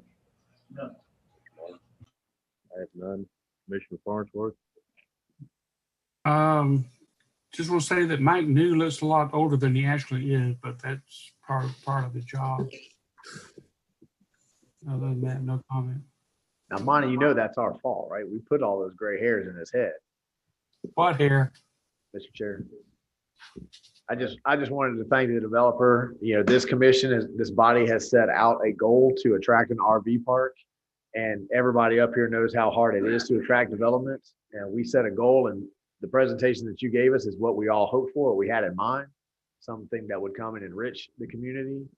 So to seek it out, to find it is almost more than we could hope for. I appreciate your comments, Commissioner Northfleet. Obviously, these developers have spent a lot of time and probably considerable money to bring this application forward. So and they do, in order to make their numbers work, they do need to come back and talk to us about the length of stay in the park models. So if those are deal breakers for anybody, I know that they would appreciate maybe hearing that now. If people don't have a lot of heartburn on that, and that's going to be a conversation no one's willing to have, I'm sure they would appreciate hearing that now, so that we know that we're moving forward on a project that we've stated we want, and they are saying they're willing to bring to our city. So thank you for being willing to go be upfront and say, this is the conversation I'm willing to extend. And if anyone else is willing to do the same, it will certainly help me when I go back to the P&Z and my communication with the P&Z, because those two questions will also go to the P&Z before they come to you. And lately there has seemed to be a disconnect to some degree between the P&Z's vision of the city of Newberry and the commission's vision for the city of Newberry. Mr. Chair, Mr. Mayor. Commissioner Martin? I don't really have any particular heartburn about either one. I think actually the increase in the park model would potentially reduce the number of traffic trips out on the road. So no, I don't really have a heartburn about either one. I recognize, I think the need for a little bit more extended stay there anyway, given the clientele that we're hoping to attract. I don't personally have one with it either. I'm leaning more toward the extended stay. I think with the professionalism that they've showed and the professionalism for their management team, I don't think this is a problem whatsoever. I think they'll address whatever they got to. So I'm good with moving forward. All right, we have any citizen comments? Alex, do we have anybody that's gonna in there with their hands raised? With that,